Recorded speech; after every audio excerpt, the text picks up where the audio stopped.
ओम शांति। विश्वेश्वर जगदीश्वर सर्वलोक Maheshwar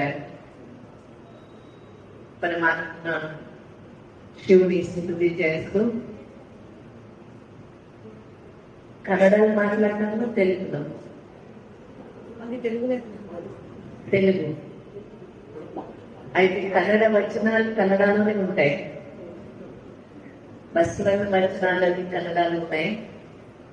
try చేస్తాను దాన్ని తెలుగులో అర్థం చెప్పింది. చాలా హృదయస్పర్శి సమయం అన్నమాట. భారతదేశం, భారత రాష్ట్రం కానీ మొత్తం ప్రపంచానికి భగవంతుడు ఒకడే అనే ఒక సందేశాన్ని దాదాపు 800 సంవత్సరాల కింద 12th సెంచురీలో ప్రపంచానికి అందించిన మహానుభావుడు బసవಣ್ಣ. అయితే సనాతన సంస్కృతి జతకే పెరిగిన సంస్కృతి వీరశైవ సంస్కృతి, ఆదిగురు రేణుకాచార్య నుంచి మొదలైన సంస్కృతి ప్రపంచంలో దాన్ని ఫాలో చేసే వాటి వీరశైలిలో లింగాయతులు అంటారు. అయితే నాకు తెలిసినట్టు మాత్రం వీరశైవులకు లింగాయతులకు మాత్రమే కావలసిన సందేశం అని కాదు. ప్రపంచానికి అంత పరమేశ్వరుడు ఒకడే, అతనే స్మరించాలి, ధ్యానించాలి. ఏకో దేవ, దేవుడు ఒకడే. ఈ యొక్క సందేశాన్ని ప్రపంచానికి అందించిన వారికి శరణులు అంటాం, కన్నడలో శరణులు. 12th సెంచరీలో చాలా మంచి క్రాంతి మాదిరిగా జరిగిన ఈ ఫిలాసఫీ నిజంగా వర్తమాన ప్రపంచానికి చాలా చాలా అవశ్యమైన సందేశాన్ని ఇస్తాను. ఎక్కడ చూసినా జాతి, ధర్మము, భాష, ఈ భేదభావాలు, దాని కొరకు కొట్లాటాలు, రక్తపాతాలు చూస్తున్నాం. ఎన్నో దేశాలు నాశమైపోతున్నాయి. నాదే గొప్ప అనుకుంటూ వేరే వాళ్ళని సంతానికి అనుమోదం చేసుకున్నారు. ఇలాంటి ఎప్పుడు దయవిల ధర్మమే అవుదయ్యా, దయవే ధర్మములవయ్యా, దయవిల మీకు సకల ప్రాణిಗಳಲ್ಲಿ ఇలాంటి ఒక మంచి సందేశాన్ని ప్రపంచానికి అందించిన మహాపురుషుడు బసవಣ್ణ. అందుకే 2-3 రోజులు చాలా సంతోషమైన సమయం. శరణులు అంటే శరణులు ఈ ప్రపంచానికి చెప్పిన మూల సందేశం ఇది. నేను నిజంగా కర్ణాటకలో కోస్టల్ లైన్ నుంచి వచ్చిన కరావలి భట్కళ దగ్గర చదివేటప్పుడు వీరశైవ శరణ సంస్కృతి గురించి చదివిన తప్ప మా పక్కన వీరశైవ సంప్రదాయం లేదు కర్ణాటక. అయితే నేను బ్రహ్మకుమారి సంస్థ జాయిన్ అయిన తర్వాత ఎక్కువ సేవ చేసింది నార్త్ కర్ణాటక. ఉత్తర కర్ణాటక అంతా మొత్తం శివమయం అన్నమాట. పరమాత్మ శివుడు, ఏకదేవోపాసన, పరమాత్మని గురించి ఆధ్యాత్మిక చింతన, శరణ సంస్కృతి గురించి విన్నాము. ప్రజాపిత బ్రహ్మకుమారి ఈశ్వరీయ విశ్వవిద్యాలయము ప్రపంచానికి దేవుడు ఒక్కడే అనే సందేశాన్ని 140 రాష్ట్రాల దేశంలో అంతా చాలా చక్కగా చెప్తాము.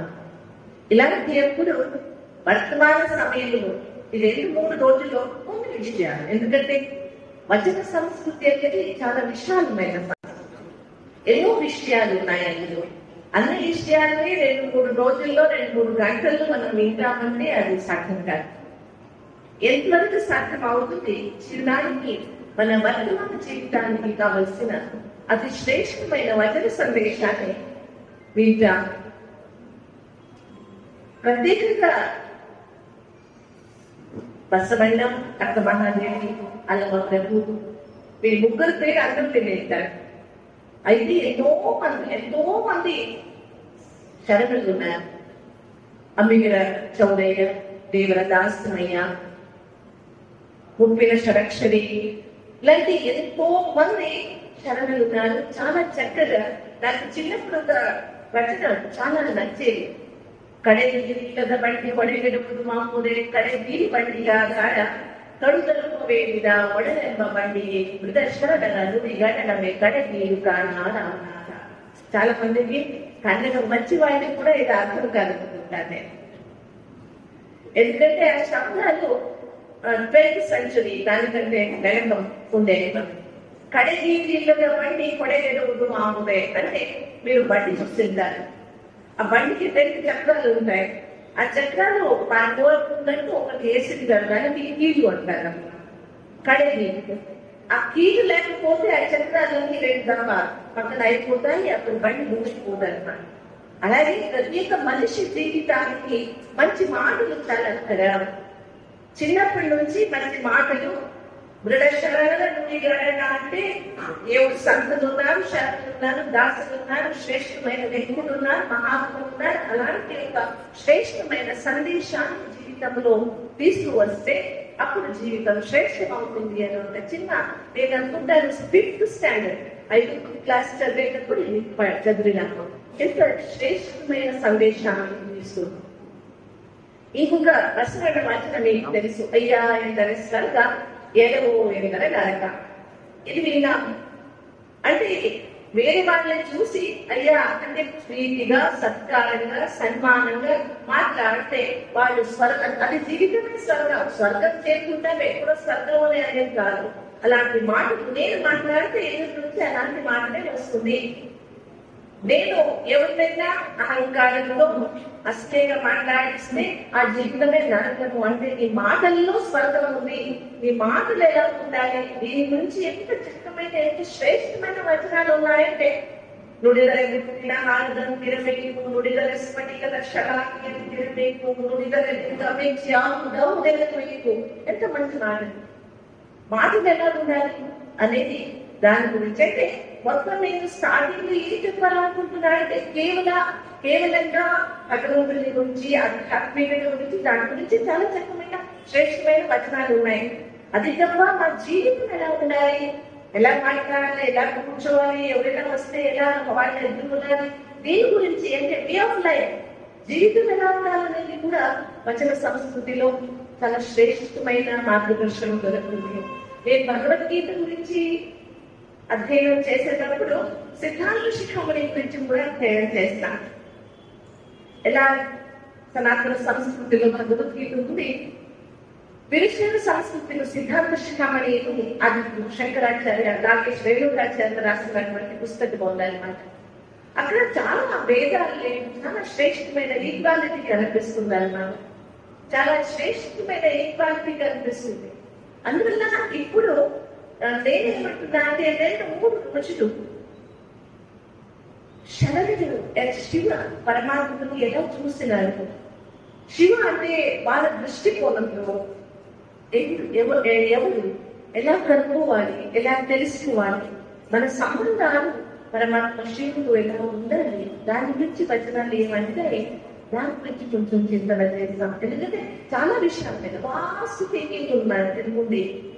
అయితే అన్ని వచనాలని చెప్పలేము, వినలేము, అర్థం చేసుకోలేము. అందుకని దానికి ఒక ఫ్రేమింగ్ పెట్టుకుంటే అందుకే ఇది హెడింగ్ ఉంది, వేరేది శరణుడు శివ. శరణ దృష్టికోణంలో శివుడు ఎలా ఉన్నాడు అనేది తెలుసుకుంటాను అనేది 3వ ప్రశ్న. చాలా చక్కగా వచనం వేయించారు. జలమ కండల్ని ముడుకోరయ్యా, మనము కండల్ని సుక్కువరయ్యా, ಬತ್ತುವ ಜಲವ ಒಳಗುವ ಮರವ ಬಲ್ಲವರು ನಿಮ್ಮ ನೆನಪಿನವೆಲ್ಲರೂ ಕೂಡ ಸಕ್ಕಮನೆ ಬಸವಣ್ಣ మంచిది. జలమ కండల్ని ముಳುగువరయ్య, ఎక్కడ నీరు చూసినా అక్కడ మునుగుతారు. మరము కండల్ని సుక్కువరయ్య, ఏ చెట్టు చూసినా దానికి సిగ్గుతో పెట్టేస్తారు, దాన్ని దుక్కు వేస్తుంటారు. నీరు ఇప్పుడు ఉంటుంది, చాలా ఎంత ఎక్కువైతే ఆగిపోతుంది అన్నమాట. చెట్టులు కూడా ఎండిపోతాయి. అలాంటి పంచతత్వాన్ని తెలుసుకునే వాళ్ళు పంచతత్వాల కంటే ఉన్న దానికంటే శ్రేష్టంగా పరమశక్తి అయిన పరమాత్మని ఎలా తెలుసుకుంటారు? అందువల్ల పంచతత్వాల కంటే అతీతమైన పరమాత్ముడు, సర్వశ్రేష్ఠమైన పరమాత్ముడు ఎలా ఉన్నాడు, దాని గురించి చింతన చేయడం వచనాలు చెప్తాయి. అందుకే ఇప్పుడు చూడండి, శరణ అంటే ఫస్ట్ తెలుసుకోలేదు. శరణ అంటే ఏమిటి? సామాన్యంగా నమస్కారం అంటాం, శైవ సంస్కృతిలో శరణార్థి అంటారు. శరణార్థి, మీరు నేను శరణైతాను, నమస్కారం చేస్తాను, అర్థం అదే అన్నా. కన్నడ శబ్దం చాలా శ్రేష్టమైనది. కన్నడంలో కన్నడం కస్తూరి అనేటట్టు కన్నడ భాషలో చాలా చక్కగా, చాలా శ్రేష్టమైన జీవిత విధానాన్ని, జీవిత సంవిధానాన్ని వచన సంస్కృతిలో, శరణ సంస్కృతిలో మనమంతా చూస్తాను. ఫస్ట్ ఈ గురించి చేసేది శరణ అంటే ఏమిటి? ఈ శరీరానికి శరణ అంటారా, లేదా శరీరంలో ఉండేటువంటి చైతన్యానికి శరణ అన్నారు? ఎందుకంటే శరణ అనుకుంటే అప్పుడు మన కంటికి ఏం వస్తుంది? విభూతి పట్టు వేసుకున్న వాళ్ళు, లేదా కర్ణాటక సంస్కృతి అయితే తలపైన ఇలా వేసుకుని విభూతి పట్టు వేసుకుని, లేదా గొంతులో శివలింగాన్ని పెట్టుకుని దానికి పెట్టుకునే వాళ్ళు వాళ్ళ శరణులు. శరణ అంటే ఫస్ట్ అర్థం చేసుకుంటూ పోతే ఒక వచనం ఉంది, నేను తిన్నాను, శరణ సతి లింగపతి అంటే ఎంత విశాలమైన చింతన చూడండి. శరణ అంటే మాత్రం విష్ణువ దీక్ష తీసుకునే వాళ్ళు మాత్రం శరణని అని చెప్పలేదన్నమాట. పరమాత్మ శివుని పతి అని ఒప్పుకునే వాళ్ళందరూ శరణులు. పరమాత్మ శివుడు పతి అని తెలుసుకునేవాడు, అతనే సర్వేశ్వరుడు అని ఒప్పుకునే వాళ్ళందరూ శరణులు అన్నమాట. అందువల్ల అందుకే నేను చెప్పింది, శరణ సంస్కృతి మొత్తం కేవలం ఒక జాతి ధర్మానికి లిమిట్ అయిన సంస్కృతి కాదు, మొత్తం ప్రపంచానికి. అందుకే బసవన్న గారికి విశ్వమానవ అంటారనమాట. విశ్వమానవ సందేశాన్ని ప్రపంచానికి చెప్పిన వారనమాట. ఈ బసవన్న వచనలో శరణ అంటే ఈ శరీరంలో ఉండేటువంటి చేతన గురించి అక్క మహాదేవి వచనం వింటారు. కాయ కన్నుదరైనయ్యా, మిత్రులు నిలిచిదరైనయ్యా. ఈ శరీరం గురించి అక్క మహాదేవి చెప్తుందన్నమాట. ఇది నల్లపడిపోయినా ఏంటి, చక్కగా మించిన ఏంటి, శరీరంలో ఉండేటువంటి ఆత్మ అది మిత్రులు ఎప్పుడు చనిపోదు. ఇలాంటి సందేశాన్ని అక్క మహాదేవి కూడా చెప్తారు. నాకు అక్క మహాదేవి మాటలు అంటే చాలా ఇష్టం. మీరు కూడా వినింటారు. అక్క మహాదేవి ఇల్లు వదిలిపెట్టి కూడా ఉంటుంది. అప్పుడు వాళ్ళ అమ్మగారు అడుగుతారనమాట, చిన్న అమ్మాయి అప్పుడు చాలా చూడడానికి చక్కగా ఉండింది, చాలా సుందరమైన అమ్మాయి అనమాట. మరి నువ్వు ఎలా వెళ్తున్నావు, ఎవరు చూసుకుంటారు, తినడానికి ఏముంది, ఎక్కడ ఉంటావు, వద్దు పోవద్దని అమ్మ చెప్తుందన్నమాట. అప్పుడు అక్క మహాదేవి ఏమంటున్నారు, చాలా మంచి శ్రేష్టమైన సంతోషం ఇచ్చేటువంటి వచనం. ಹಸಿವಾದರೆ ಭಿಕ್ಷಾನ್ನ ಉಂಟು, ಕೃಷಿಯಾದರೆ ಕೆರೆಕಳ್ಳ ಬಾವಿಗಳುಂಟು, ಕ್ಷಯಕ್ಕೆ ಪಾಡು ದೇಗುಲವುಂಟು, ಆತ್ಮ ಸಂಘಾತಕ್ಕೆ చెన్నమల్లికార్జున నీవెనదు. ఎంత శ్రేష్టమైన, నాకేం సంతోషం అనిపిస్తుంది, నేను బ్రహ్మకుమారిని, అలాంటి 50,000 కంటే ఎక్కువ బ్రహ్మకుమారులు దొరుకుతారు. ఇల్లు వదిలిపెట్టి ప్రపంచం పరమాత్మ శివుడే సర్వస్వమని తెలుసుకొని తన జీవితాన్ని ఈశ్వర్య సేవ కొరకు సమర్పణ చేసినటువంటి అమ్మాయిలు ఎంతో మంది ఉన్నారు. అది 21వ శతమానంలో. ఇప్పుడైతే చాలా ఫెసిలిటీస్ ఉన్నాయి, వ్యవస్థితమైన మా సంస్థ ఉంది, వెనకల మా సంస్థ ఉంది. అయితే అప్పుడు 20th సెంచరీలో ఆడవాళ్ళు బయటకు వచ్చేదే ఒక పాపం అని తెలుసుకునేటువంటి సమయంలో అలాంటి అప్పుడు ఒక చిన్న అమ్మాయిలో ఎంత ధైర్యము, పరమాత్ముని పైన ఎంత విశ్వాసము, పరమాత్ముడు ఒకడున్నాడు వల్లవరు నిర్మలెందు వల్లరు కూడా సక్కమలే బసవన్న మంచిది. జన్మ కళ్ళಲ್ಲಿ ముಳುగువరయ్యారు, ఎక్కడ నీరు చూసినా అక్కడ మునుగుతారు. మరణ కళ్ళಲ್ಲಿ సులుగువరయ్యారు. ఏ చెట్టు చూసినా దానికి సిగ్గుతో పెట్టేస్తారు, దాన్ని దుబ్బేసుకుంటారు. నీరు ఇప్పుడు ఉంటుంది, చాలా ఎంత ఎక్కువైతే ఆడిపోతుంది అనమాట. చెట్టులు కూడా ఎండిపోతాయి. అలాంటి పంచతత్వాన్ని తెలుసుకునే వాళ్ళు పంచతత్వాల కంటే అటు ఉన్నారు, దానికంటే శ్రేష్టంగా పరమశక్తి అయిన పరమాత్మని ఎలా తెలుసుకుంటారు? అందువల్ల పంచతత్వాల కంటే అతీతమైన పరమాత్ముడు, సర్వశ్రేష్ఠమైన పరమాత్ముడు ఎలా ఉన్నాడు, దాని గురించి చింతన చేయలేదు వచనాలు చెప్తాయన్న. అందుకే ఇప్పుడు చూడండి, శరణ అంటే ఫస్ట్ తెలుసుకోలేదు. శరణ అంటే ఏమిటి? సామాన్యంగా నమస్కారం అంటాం, శైవ సంస్కృతిలో శరణార్థి అంటారు. శరణార్థి, మీరు నేను మీకు శరణైతాను, నమస్కారం చేస్తాను. అర్థం అదే అన్న. కన్నడ శబ్దం చాలా శ్రేష్టమైనది. కన్నడంలో కన్నడం కస్తూరి అనేటట్టు కన్నడ భాషలో చాలా చక్కగా చాలా శ్రేష్టమైన జీవిత విధానాన్ని, జీవిత సంవిధానాన్ని వచన సంస్కృతిలో, శరణ సంస్కృతిలో మనమంతా చూస్తాము. ఫస్ట్ ఈ గురించి ఇక్కడ చేసేది శరణ అంటే ఏమిటి? ఈ శరీరానికి శరణ అంటారా, లేదా శరీరంలో ఉండేటువంటి చైతన్యానికి శరణ అన్నారు? ఎందుకంటే శరణ అనుకుంటే అప్పుడు మన కంటికి ఏం వస్తుంది? విభూతి పట్టు వేసుకున్న వాళ్ళు, లేదా కర్ణాటక సంస్కృతి అయితే తలపైన ఇలా వేసుకుని విభూతి పట్టు వేసుకుని, లేదా గొంతులో శివలింగాన్ని పెట్టుకుని దానికి పెట్టుకునే వాళ్ళు వాళ్ళ శరణులు. శరణ అంటే ఫస్ట్ అర్థం చేసుకుంటూ పోతే ఒక వచనం ఉంది, నేను తిన్నాను, శరణ సతి లింగపతి అంటే ఎంత విశాలమైన చింతన చూడండి. శరణ అంటే మాత్రం మీరు శివ దీక్ష తీసుకునే వాళ్ళు మాత్రం శరణని అని చెప్పలేదన్నమాట. పరమాత్మ శివుని పతి అని ఒప్పుకునే వాళ్ళందరూ శరణులు. పరమాత్మ శివుడు పతి అని తెలుసుకునేవాడు, అతనే సర్వేశ్వరుడు అని ఒప్పుకునే వాళ్ళందరూ శరణులు అన్నమాట. అందువల్ల అందుకే నేను చెప్పింది, శరణ సంస్కృతి మొత్తం కేవలం ఒక జాతి ధర్మానికి లిమిట్ అయిన సంస్కృతి కాదు, మొత్తం ప్రపంచానికి. అందుకే బసవన్న గారికి విశ్వమానవ అంటారనమాట. విశ్వమానవ సందేశాన్ని ప్రపంచానికి చెప్పిన వారనమాట. ఈ బసవన్న వచనలో శరణ అంటే ఈ శరీరంలో ఉండేటువంటి చేతన గురించి అక్కమహాదేవి వచనం వింటారు. కన్నుదరేనయ్యా, మిగులనే నిలిచిదరేనయ్యా. ఈ శరీరం గురించి అక్కమహాదేవి చెప్తుందన్నమాట. ఇది నల్లబడిపోయినా ఏంటి, చక్కగా మించిన ఏంటి, శరీరంలో ఉండేటువంటి ఆత్మ అది మించదు, ఎప్పుడు చనిపోదు. ఇలాంటి సందేశాన్ని అక్కమహాదేవి కూడా చెప్తారు.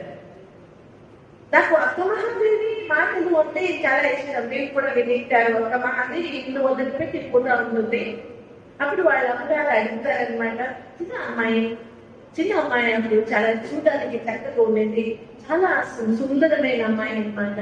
మరి నువ్వు ఎలా వెళ్తున్నావు, ఎవరు చూసుకుంటారు, తినడానికి ఏముంది, ఎక్కడ ఉంటావు, వద్దు పోవద్దని అమ్మ చెప్తుందన్నమాట. అప్పుడు అక్కమహాదేవి ఏమంటున్నారు, చాలా మంచి శ్రేష్టమైన సంతోషం ఇచ్చేటువంటి వచనం. ಹಸಿವಾದರೆ ಭಿಕ್ಷಾನ್ನ ಉಂಟು, ಕೃಷಿಯಾದರೆ ಕೆರೆಕಳ್ಳ ಬಾವಿಗಳು ಉಂಟು, ಶಯನಕ್ಕೆ ಪಾಡು ದೇಗುಲ ಉಂಟು, ಆತ್ಮ ಸಂಘಾತಕ್ಕೆ చెన్నమల్లికార్జున నీమెరదు.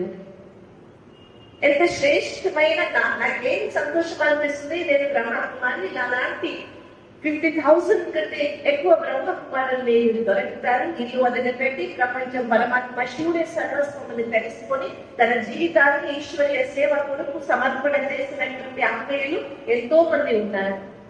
అది 21వ శతమానంలో. ఇప్పుడైతే చాలా ఫెసిలిటీస్ ఉన్నాయి, వ్యవస్థితమైన మా సంస్థ ఉంది, వెనకల మా సంస్థ ఉంది. అయితే అప్పుడు 20th సెంచరీలో ఆడవాళ్ళు బయటకు వచ్చేదే ఒక పాపం అని తెలుసుకునేటువంటి సమయంలో, అలాంటి అప్పుడు ఒక చిన్న అమ్మాయిలో ఎంత ధైర్యము, పరమాత్ముని పైన ఎంత విశ్వాసము, పరమాత్ముడు ఒకడున్నాడు. నేను స్కూల్లో చదివేటప్పుడు నా స్కూల్ మేట్, క్లాస్మేట్ ఒక అబ్బాయి ఉండేవాడు. 6th మాకు హిందీ స్టార్ట్ అయ్యింది. 6th first standard Hindi start అయ్యింది. 7th పబ్లిక్ ఎగ్జామ్ ఉండేదన్నమాట. అందునికి మా క్లాస్మేట్ ఒక అబ్బాయి ఉన్నాడు. అతనికి అవి కూడా హిందీలో రాసేది వచ్చేది కాదు. మా టీచర్ ఏం చేస్తున్నారు, ఒక రోజంటూ చాలా బాగా చెప్పినారు. అతను పబ్లిక్ ఎగ్జామ్ రాయాలి, ఇంకా 2 నెలలు ఉన్నాయి, నీకు అవి కూడా హిందీలో రాసేది రాదు, మరి అలాగైతే ఏం చేస్తావు? నువ్వు పాస్ అయినావా ఫెయిల్ అవుతావా? ఒక పని చేయను, ఎంత చెప్పినా నీకు అర్థం కాదు కదా. హిందీ పుస్తకం ఉంది కదా, దీన్ని నీళ్ళు నానబెట్టి బాగా రుబ్బేసి తాగేసి నీకు హిందీ అప్పుడైనా నాకు వస్తుందని బాగా తిట్టినారు. ముందు స్కూల్లో టీచర్స్ బాగా తిట్టేవాళ్ళు, బాగా కొట్టేవాళ్ళు కూడా. ఇప్పుడు అవన్నీ లేదు, మామూలుగా చెప్పిస్తున్నారు సార్ గారు. నెక్స్ట్ డే మళ్ళీ స్కూల్కి వచ్చాము. ఫస్ట్ పీరియడ్ హిందీ అన్నమాట. మాస్టర్ గారు వచ్చినారు, ఓపెన్ బుక్ అన్నారు, బుక్ తీయండి అన్నారు. అతని దగ్గర బుక్కే లేదు. మరి తింటున్నారు బాగా, ఏం నువ్వు నాలుగు బుక్ కూడా తీసుకురాలేదు ఈరోజు. అప్పుడు ఆ అబ్బాయి అన్నాడు, ఏమి సార్ మీరు నిన్న నేను చెప్పినాను కదా, బుక్ తీసి రుబ్బేసి తాగేసి. నిజంగా పిల్లలు ఏం చేస్తున్నాడు తెలుసా? ఆ బుక్ నానబెట్టి రుబ్బి తాగేస్తున్నారు. మొత్తం హిందీ బుక్. 3 రోజులు హాస్పిటల్లో ఉన్నాడు. ఎందుకు ఈ ఘటన, ఈ ఇన్సిడెంట్ చెప్తున్నానంటే, మనం కూడా వచన సాహిత్యం, బసవన్న వచనాలు, అక్క మహాదేవి వచనాలు, అల్లమ ప్రభు వచనాలు, అవన్నీ చాలా బాగా బుక్కులు చేసుకుని తెలుగులో ట్రాన్స్లేషన్ చేసుకున్నా, లేదా కన్నడ వచనాల్లో ఇంట్లో పెట్టుకుని, బసవ జయంతి వచ్చినప్పుడు, అక్క మహాదేవి జయంతి వచ్చినప్పుడు దానికి పూజ చేసి ఆకృతి చేసి చేసుకునే ఉన్నాం. అయితే పూజ చేసిన, ఆరోగ్యం చేసిన వచనాలు మా జీవితంలో వస్తాయా? రాదు కదా. అందుకే నాకు ఉద్దేశం ఏంటంటే, 3 రోజుల్లో శరణ శివాయ చింతనమాలు ప్రవచన వింటూ ఒక చిన్న మాట అయినా, బసవಣ್ణ గారు చెప్పిన ఒక చిన్న మాట అయినా మా జీవితంలో తీసుకొస్తే, ఆ ప్రయత్నం చేస్తే నిజంగా ఆ శ్రవణలు ఎంతమంది ఉన్నారు వాళ్ళకి మనం సమర్పణ చేసేటువంటి గౌరవం అనుకుంటానే, అది నిజమైన గౌరవం అన్నమాట. అందుకే ఫస్ట్ శరణ అంటే ఈ శరీరం శరణ కాదు. ఈ రోజు శరణ ఉంది. ఏ జాతిలో పుట్టినా వచ్చినాక ఆ జాతి యొక్క సీల్ ఉంటుంది. అయితే శరీరంలో ఉండేటువంటి ఆత్మ ఏదో పరమాత్మనికి శరణ అవుతుంది. అందుకే ఏమంటారు, ఎవరైనా శరీరం వదిలితే దానికి ముందు తీయండి అంటారు. చూడండి, బసవడు ఒక చాలా మంచి వచనం. వ్యాధులకు మొలవల్లదడే ನಾನು ನೀನೆಂದು ಬಡಿದಾಡಿ ಕೊಂಬರಯ್ಯ, నెలనాడదన హెణ అడపికి కొంబవరిల్ల కూడయ్య. ఎంత శ్రేష్టమైన మంచి. ఎవరో మొలకి ఉంటుంది తెలుగు,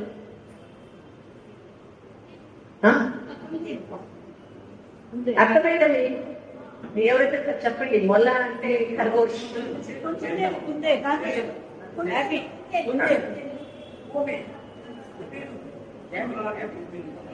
దాన్ని తీసుకువస్తే మార్కెట్ లో పెట్టుకుంటే 5 నిమిషాలకు కొనేస్తారన్నమాట దాన్ని. అయితే మనిషి శరీరం పెడితే ఫ్రీగా ఇచ్చిన ఎవరైనా తీసుకుంటారా? దాన్ని చెప్తూ బసవಣ್ణ ఏమంటారంటే, చనిపోయిన ప్రాణికి ఉన్నంత విలువ కూడా మనిషి చనిపోయినాక ఈ శరీరానికి లేదు.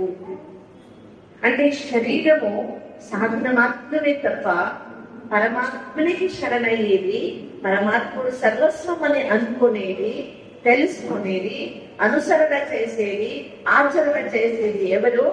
నిజమైన శరణ ఎవరంటే ప్రతి శరీరంలో ఉండేటువంటి చైతన్యమైన ఆత్మ. ಮೊಲೆಮುಡಿ ಬಂದರೆ ಹೆಣ್ಣೆಂಬರು, ಮೀಸೆ ಮೂಡಿ ಬಂದರೆ ಗಂಡೆಂಬರು, ಒಳಗೆ ಸುಳಿವ ಆತ್ಮ ಹೆಣ್ಣು ಅಲ್ಲ ಗಂಡು ಅನ್ನರು. పెరుగుతూ స్త్రీ యొక్క శరీర భావాలు వస్తాయి, పురుషుల యొక్క శరీర భావాలు వస్తాయి.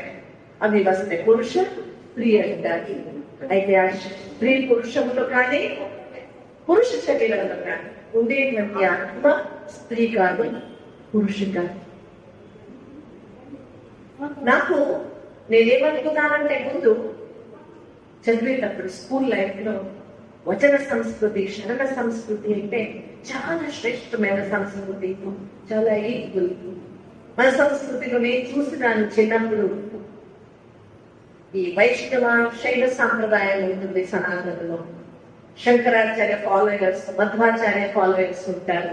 వాళ్ళకి ఎప్పుడు 36 వాళ్ళ అక్కకుంటారు, ఎప్పుడు దగ్గర రానియరు. అది చూసుకొని నాకు బాల్యం జరిగింది అనమాట. అప్పుడు స్కూల్లో చదివేటప్పుడు వచన సంస్కృతి, శంకర సంస్కృతులు ఇలా ఉండదు అని చాలా గొప్పగా అనుకునేదాన్ని. నాకు ఫస్ట్ సర్వీస్ బళ్ళారి అనమాట. బళ్ళారిలో సర్వీస్ చేసేటప్పుడు అడ్డపల్లకి ఏది చేస్తారు మీకు తెలుసు అనుకుంటాను. ఎస్పెషల్లీ కిరుశైవ సంస్కృతిలో అడ్డపల్లకి ఏది చేస్తారు. జగద్గురు గారు వస్తారన్నమాట. 3, 4 జగద్గురులు వస్తారు. వాడిది అడ్డపల్లకి జరుగుతుంది. నేను ఎప్పుడు చిన్నప్పుడు చూడలేదు అలాంటి అడ్డపల్లకి. చూస్తానని వెళ్ళినాను. మంచి పెద్ద బజార్లో చాలా చక్కగా డెకరేషన్ చేస్తున్నారు. కాశీ జగద్గురు గారు వచ్చినారు, ఉజ్జయిని జగద్గురు, శ్రీశైలం జగద్గురు, రంభాపురి జగద్గురు, నలుగురు వచ్చినారు అనమాట. చాలా పెద్దగా జరుగుతా ఉంది. పైన ఒక ఇంటి పైన నిలబడ్డాను, నేను చూడాలి. మధ్య రోడ్డులో ఇంకా జస్ట్ ప్రొసెషన్ స్టార్ట్ అయింది. కొట్లాడు పడింది. ఎవరు అడ్డపల్లికి ముందుకు వెళ్ళాలా? నిజంగా 144 అయిపోయింది. స్టాప్ అయిపోయింది. ప్రొసెషన్ జరగనే జరగలేదు. అప్పుడు నేను మా క్లాస్ అంతా అన్నయ్యలు వచ్చేవాళ్ళు, వీరశైవ సంస్కృతి వాళ్ళు, సంగపన్నయ్య అని వచ్చేవాళ్ళు అనమాట. సంగపన్నని అడిగినాను, అన్నయ్య వీరశైవ సంస్కృతులు ఇలా లేదు కదా, వ్యాసవన్న ఏమంటారు? అందరూ ఒకరే పరమాత్మని పిల్లలు కదా, మరి ఎందుకు ఇలా చేసినాను? అప్పుడు నేను వీరశైవ ఫిలాసఫీని చదివే మొదలు పెట్టినాను. నిజంగా వీరు చెప్పేది లేదు, నిజంగా సంస్కృతిలో ఉండేది లేదన్నమాట. ఫిలాసఫీలో చాలా శ్రేష్టమైన అద్భుతమైన మార్గదర్శనం. అందువల్ల చూడండి, నేను రిక్వెస్ట్ ఏం చేసుకుంటున్నానంటే, మా ఈశ్వరి విశ్వవిద్యాలయంలో ఒక మాట ఉంది, సీ ఫాదర్ ఫాలో ఫాదర్. మనుషుల్ని చూడొద్దండి, చూడాలా అంటే ఒకరే ఇలా పరమాత్మని చూడండి. అతను చెప్పరు ఒకే రకంగా నడుచుకోరు అనమాట. ఒక్కొక్కరు విధంగా ఉంటుందన్నమాట. అందుకే వచన సంస్కృతి ఎంత శ్రేష్టమైన సంస్కృతి ఉంది. ఆ సంస్కృతిని అర్థం చేసుకుంటే చూడండి, చాలా మంది ఏమనుకుంటారు తెలుసా, ఈ ఆధ్యాత్మము చేయడానికి ఏది పని లేదు, మాట్లాడించే వాళ్ళు ఎవరు ఉండరు, ఎక్కడ పోయి వచ్చేకి రాదు, ఇంట్లోనే పడి ఉండాలి, అప్పుడు ఇవన్నీ చేసుకోవాలా అనుకున్నాను. అయితే వచనం ఏమంటుంది తెలుసా, ನೆರೆಗೆನ್ನಗಿ ಕೆಳಕಲ್ಲಕ್ಕೆ ಶರೀರ ಗುಣೋಗದ ಮುನ್ನ, ಹಲ್ಲು ಹೋಗಿ ಬೆನ್ನು ಬಾಗಿ ಅನ್ಯಕ್ಕೆ ಹರಿದಾಗದ ಮುನ್ನ, ಕಾಲ ಮೇಲೆ ಕೈಯ ನೋಡಿ ಕೋಲು ಹಿಡಿಯದ ಮುನ್ನ, ಮುಪ್ಪಿಂದೊಬ್ಬ ಮಳೆಯದ ಮುನ್ನ, ಮೃತ್ಯು ಮುಟ್ಟದ ಮುನ್ನ, పూజిస్తూ నమ్మ కూడల సంగమ దేవనామ. ఎప్పుడు దేవుని చింతన చేయాలి, అధ్యాత్మ చింతన చేయాలంటే నెరగంటది కదా, అంత చర్మాలను సుఖపడిపోతాయి, తెరకెళ్ళండి, శరీర దూడు ఉండదు, వంగిపోతాము, పళ్ళంతా వెళ్ళిపోతాయి, చేతి కాళ్ళు గట్టిగా ఉండవు, ఒక లాఠీ పెట్టుకోవాల్సి వస్తుంది. అలాంటి అవన్నీ వర్ణన చేసినారు. అవన్నీ వృద్ధాప్య సంకేతాలు అన్నమాట. అలాంటి వృద్ధాప్యం వచ్చే ముందు నువ్వు పరమాత్మని ధ్యానించాలి. మా కర్ణాటకలో ఒక చీఫ్ మినిస్టర్ ఉన్నారు. అతను బర్త్డే చేసేటప్పుడు ఇక్కడ పువ్వు అంటే ఇక్కడికి వెళ్ళేది అనమాట. క్యాండిల్ ఆర్తికి కాదు అతను. అందుకే ఒక వచ్చిన చాలా చక్కగా ఏముందంటే శివ అనేది కాదు, శవ అంటుంది. అలాంటి ఎప్పుడు శివ ధ్యానం చేస్తే కాబట్టి అన్నం తినాలా అన్న అలవాటు కావాలి. ఇప్పుడు ఫారినర్స్ వస్తారు, స్పూన్లు తినే వాళ్ళు చెప్పండి, చేతిలో అన్నం తినండి, ఎక్కడ తింటారా వాళ్ళని కాదండి, దానికి కూడా అలవాటు కావాలి. అలాగే పరమాత్మని స్మృతి చేసే ఇంకా అలవాటు కావాలి. చిన్నప్పటి నుండి అలవాటు ఉంది. మాత్రమే శరీరం మొదలైనప్పుడు పరమాత్మను స్మృతి వస్తుంది. లేదంటే శరీరం మొదలైనప్పుడు నేను అక్కడ ఇది పెట్టినాను, ఇది ఇక్కడ పెట్టినాను, మరొకటి ఇంకొకటి, మనములు మనమురాలు పిల్లోడు అవన్నీ గుర్తుకు వస్తాయి తప్ప పరమాత్మను స్మృతి రాదు. అందుకే శరణ అంటే ఏమనంటే పరమాత్మ శివుడు ఒక్కడే ఉన్నాడు అని తెలుసుకుని ఆ ఒకే పరమాత్మ శివుడికి తన సర్వస్వాన్ని సమర్పణ చేసుకునేటువంటి మనోభావం ఎవరికి ఉంది. దానికోసం ఇది వదిలిపెట్టి రావాలనేది అనేది లేదు. వచన సంస్కృతిలో 12వ శతమానంలో 12వ సెంచురీలో మహామనేని చేస్తున్నారన్నమాట. చూడండి మీరు ఆ మహామనే 12వ సెంచురీ చదివితే అక్కడ అన్ని ధర్మాల వారు ఉన్నారు, అన్ని జాతుల వారు ఉన్నారు, 10 భక్తులు అందరూ వచ్చినారు. అక్క మహాదేవి ఆ సభలో వచ్చేటప్పుడు అల్లపడుపు గారు అక్కడ మాట అడుగుతారు అన్నమాట. ఎలా వచ్చినావు నువ్వు? పతిని వదిలిపెట్టి వచ్చినావు, నిన్ను ఇక్కడ రానియమను అంటారు. అప్పుడు ఆ ఒక క్వశ్చన్ అడుగుతారన్నమాట. ಹೆಪ್ಪಿಟ್ಟ ಹಾಲು ಸಿಹಿಯಂಬುದೇ ನಾನು ಸತ್ತನೆಂದು ಹೆಣ ಮಾತನಾಡಿದೆ. ఇలాంటి ప్రశ్నలు. దానికి అక్క మహాదేవికి ఆన్సర్ ఇస్తున్నాం. హెప్పిట్ట హాలు సిహియంబుదు. హెప్పిట్ట అంటే ఏమంటారు? తోడు పెట్టింటారు. తోడు పెట్టిన తర్వాత ఆ పాలు మరి పాలు అవుతుందా, స్వీట్ గా ఉంటుందా? దానికి అక్క మహాదేవి ఏమంటుందంటే హెప్పిట్ట హాలు సిహియంబుదు. ఎలా అంటే దాన్ని వెన్న తీస్తాం కదా, వెన్నలో వచ్చేటువంటి తుప్పము దానికంటే చాలా చక్కగా ఉంటుంది. అలాగే ఇలా కూర్చోంటాము, కొంచెం నిద్రపోయింటాము, చచ్చిపోయినట్టు ఉంటాము, లేచినాక నిద్రలో చూసిన కళలని చెప్పుకుంటాము. ఇలాగే ఇంత చక్కగా ఎంత ధైర్యంగా అల్లగొందు గారు అడిగిన ప్రశ్నలకు అంత జవాబిస్తుంటారు. అనుభవ మంటపం. అనుభవ మంటపంలో ఎవరు సన్యాసులు కాదు, అందరూ గృహస్థులే. ఒకరే అనుభవం మండపాన్ని శూన్య సింహాసనాధీశ్వరాలు ఒకరుగా ఉన్నారు. మిగతా వాళ్ళందరూ సంసారులే. అయితే ఆ సంసారులందరూ ఏకో శివుడు ఒక్కడే అని తెలుసుకుని శివభావములో ఏకభావములో ఉండేవారు అన్నమాట. అందుకే మనము పరమాత్మ శివుని యథార్థంగా చూడాలంటే ముందు నేను శరణే కావాలి. నాలో అలాంటి శరణత్వం రావాలి. శరణత్వం అంటే ఏంటి అంటే నువ్వు ఒక్కడే, ఇంకా ఎవ్వరు వేరే వాళ్ళు లేదు. తమేవ శరణం వెచ్చ, నీకే నేను సర్వస్వం సమర్పణ చేసుకుంటాను, వేరే వాళ్ళు ఎవరు లేరు అనే ఒక భావన వచ్చినప్పుడు మాత్రమే ఆ యొక్క శరణ సంస్కృతి నిజంగా విశ్వవ్యాపి కావడానికి సాక్ష్యం ఉందన్నమాట. అందుకే పరమాత్మ శివుని చూడాలంటే నాలో ఆ శరణత్వం సమర్పణ భావం అనేది రావాలి. ఆ సమర్పణ భావము నా దగ్గర రావాలంటే చూడండి, నేను ప్రారంభంగా అన్నాను అయ్యా ఎందర స్వర్గ వెలుగు ఎందర నరక. చిన్నప్పుడు కథ విన్నాము, మీరు విన్నారనుకుంటారు. చిన్న అబ్బాయి ఆవులంతా తీసుకొని కొండకి వెళ్తారన్నమాట. చిన్న అబ్బాయి పని చేస్తాడు, ఇంట్లో ఉండే ఆవులను తీసుకువెళ్ళింటాడు. సాయంత్రం అయింది, ఇంటికి ఆవులను తీసుకురావాలి. అప్పుడు అంత పిలుస్తాడు, పేరు పెట్టి గోదావరి ఎక్కడున్నావు, కావేరి ఎక్కడున్నావు, ఇక్కడ రా ఇక్కడ అని పిలుస్తాడు. అతను ఎలా చెప్తాడో అక్కడి నుంచి అలాగే ప్రతిధ్వని వస్తుంది అన్నమాట. ప్రతిధ్వని వచ్చినప్పుడు చిన్న అబ్బాయి అతనికి ఏం తెలియదు ప్రతిధ్వని అని. యారాలి అంటాడు, ఎవరున్నారంట అలాగే విలపిస్తుంది. యావను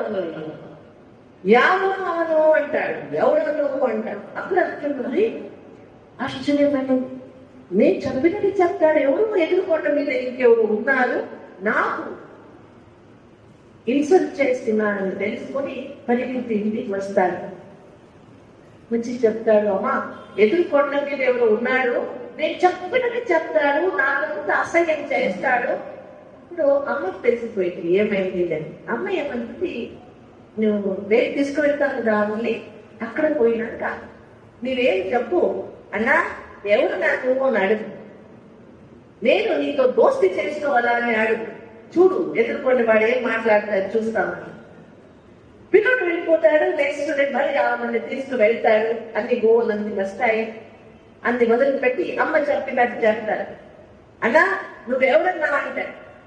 అక్కడి నుంచి అదే వీళ్ళకి వస్తుంది, అన్నా నువ్వెవరు, నాతో ఫ్రెండ్షిప్ చేస్తావా, దోస్తి చేస్తావా, అతను కూడా అదే అంటాడు. ఇతనికి చాలా సంతోషం అయిపోతుంది, అతను ఎదురువాడు చాలా మంచి కూడా ఉంటుంటాడు.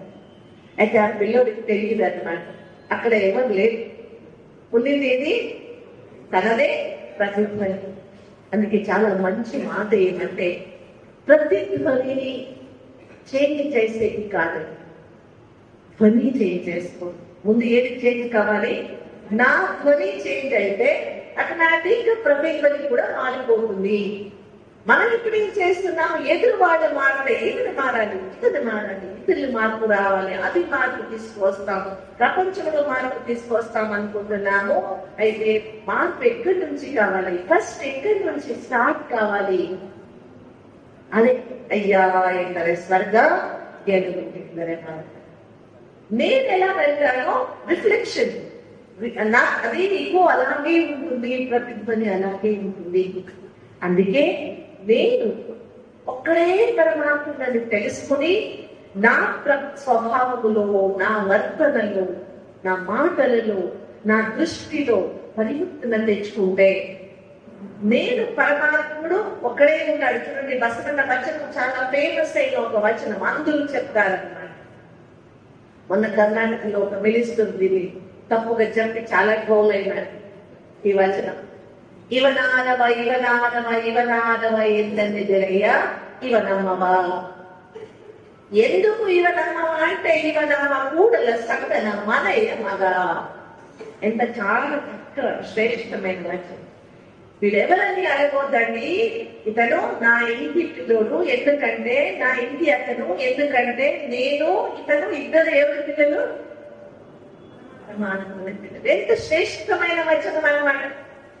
అది చెప్పేసిపోయి ఏదో చెప్పేసుకొని చాలా గొడవ అయ్యింది, మన వీక్ కూడా కాలేదు.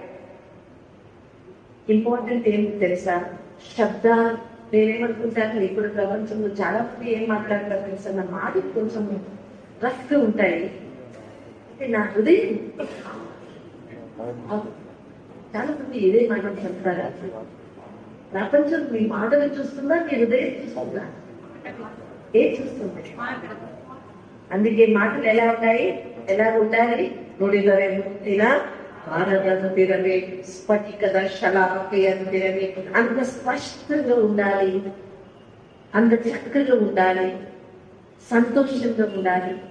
వినే వాళ్ళకి ఇంకొకసారి వినాలా అనిపించాలి, మీతో మాట్లాడాలా అనిపించాలి. అలాంటి ఒక మాటలు నాకు ఉండాలంటే మనస్సు స్వచ్ఛంగా ఉండాలి. ಕರಬೇಡ ಕೊಲಬೇಡ ಹಸಿಯ ನುಡಿಯಲು ಬೇಡ, ತನ್ನ ಬಣ್ಣಿಸಬೇಡ, ಇದರ ಹರಿಯಲು ಇದ ಕಳೆಯಲು ಬೇಡ. ಇದೇ ಅಂತರಂಗ ಶುದ್ಧಿ, ಇದೇ ಬಹಿರಂಗ ಶುದ್ಧಿ, ಇದೇ ನಮ್ಮ ಕೂಡಲ ಸಂಗಮ ದೇವನ ಒಲಿಸುವ ಪರಿ. ఎంత శ్రేష్టమైన వచన. ఎన్ని సమయాలు విన్నా, కలబేడ దొంగతనం చేయడం, కొలబేడ ఎవరిని సంపూర్ణ, ಹುಸಿಯಲು ಬೇಡ, అబద్ధాలను చెప్పకూడదు, తన బండిసబేడ, నీ గురించి పెద్ద పెద్ద మాటలు చెప్పొద్దు, ఇది రంగలియలు ಬೇಡ, వేరే వాళ్ళని గ్లాని చేయదు, అపమానం చేయదు.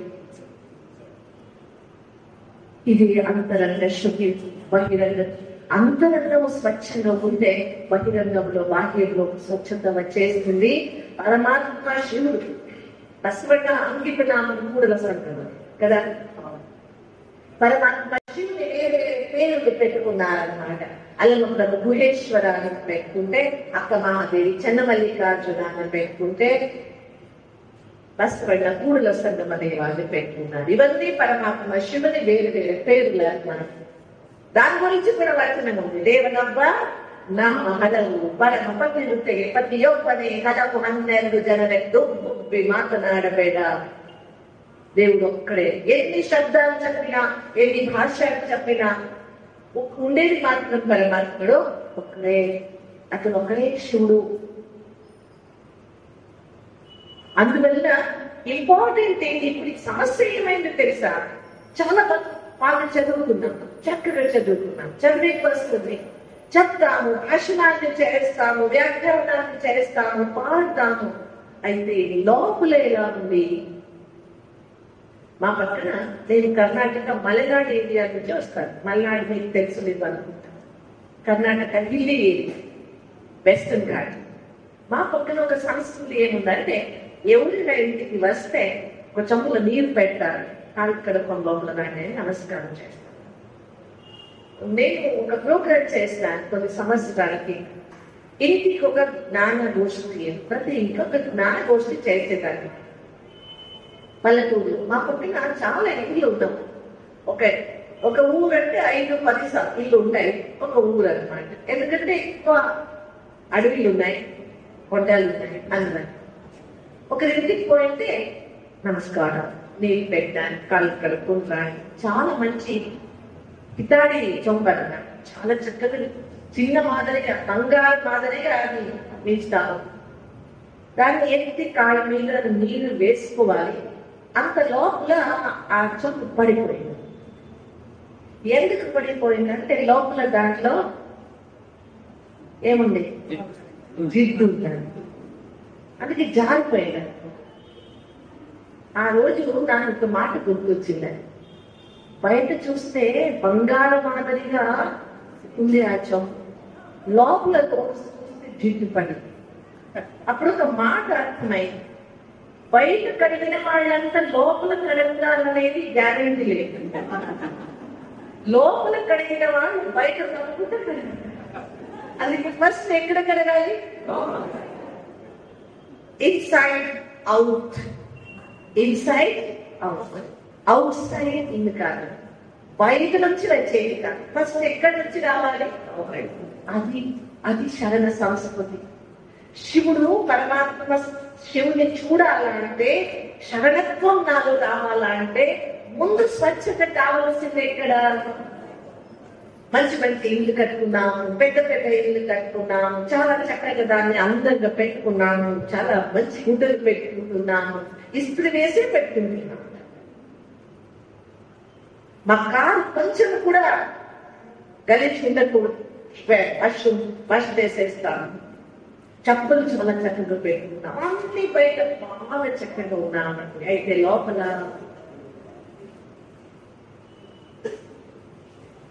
ఒక చిన్న మాట, ఇది ఒక చిన్న హ్యాండ్, చాలా తేలికగా ఉంది, బరువు లేదు.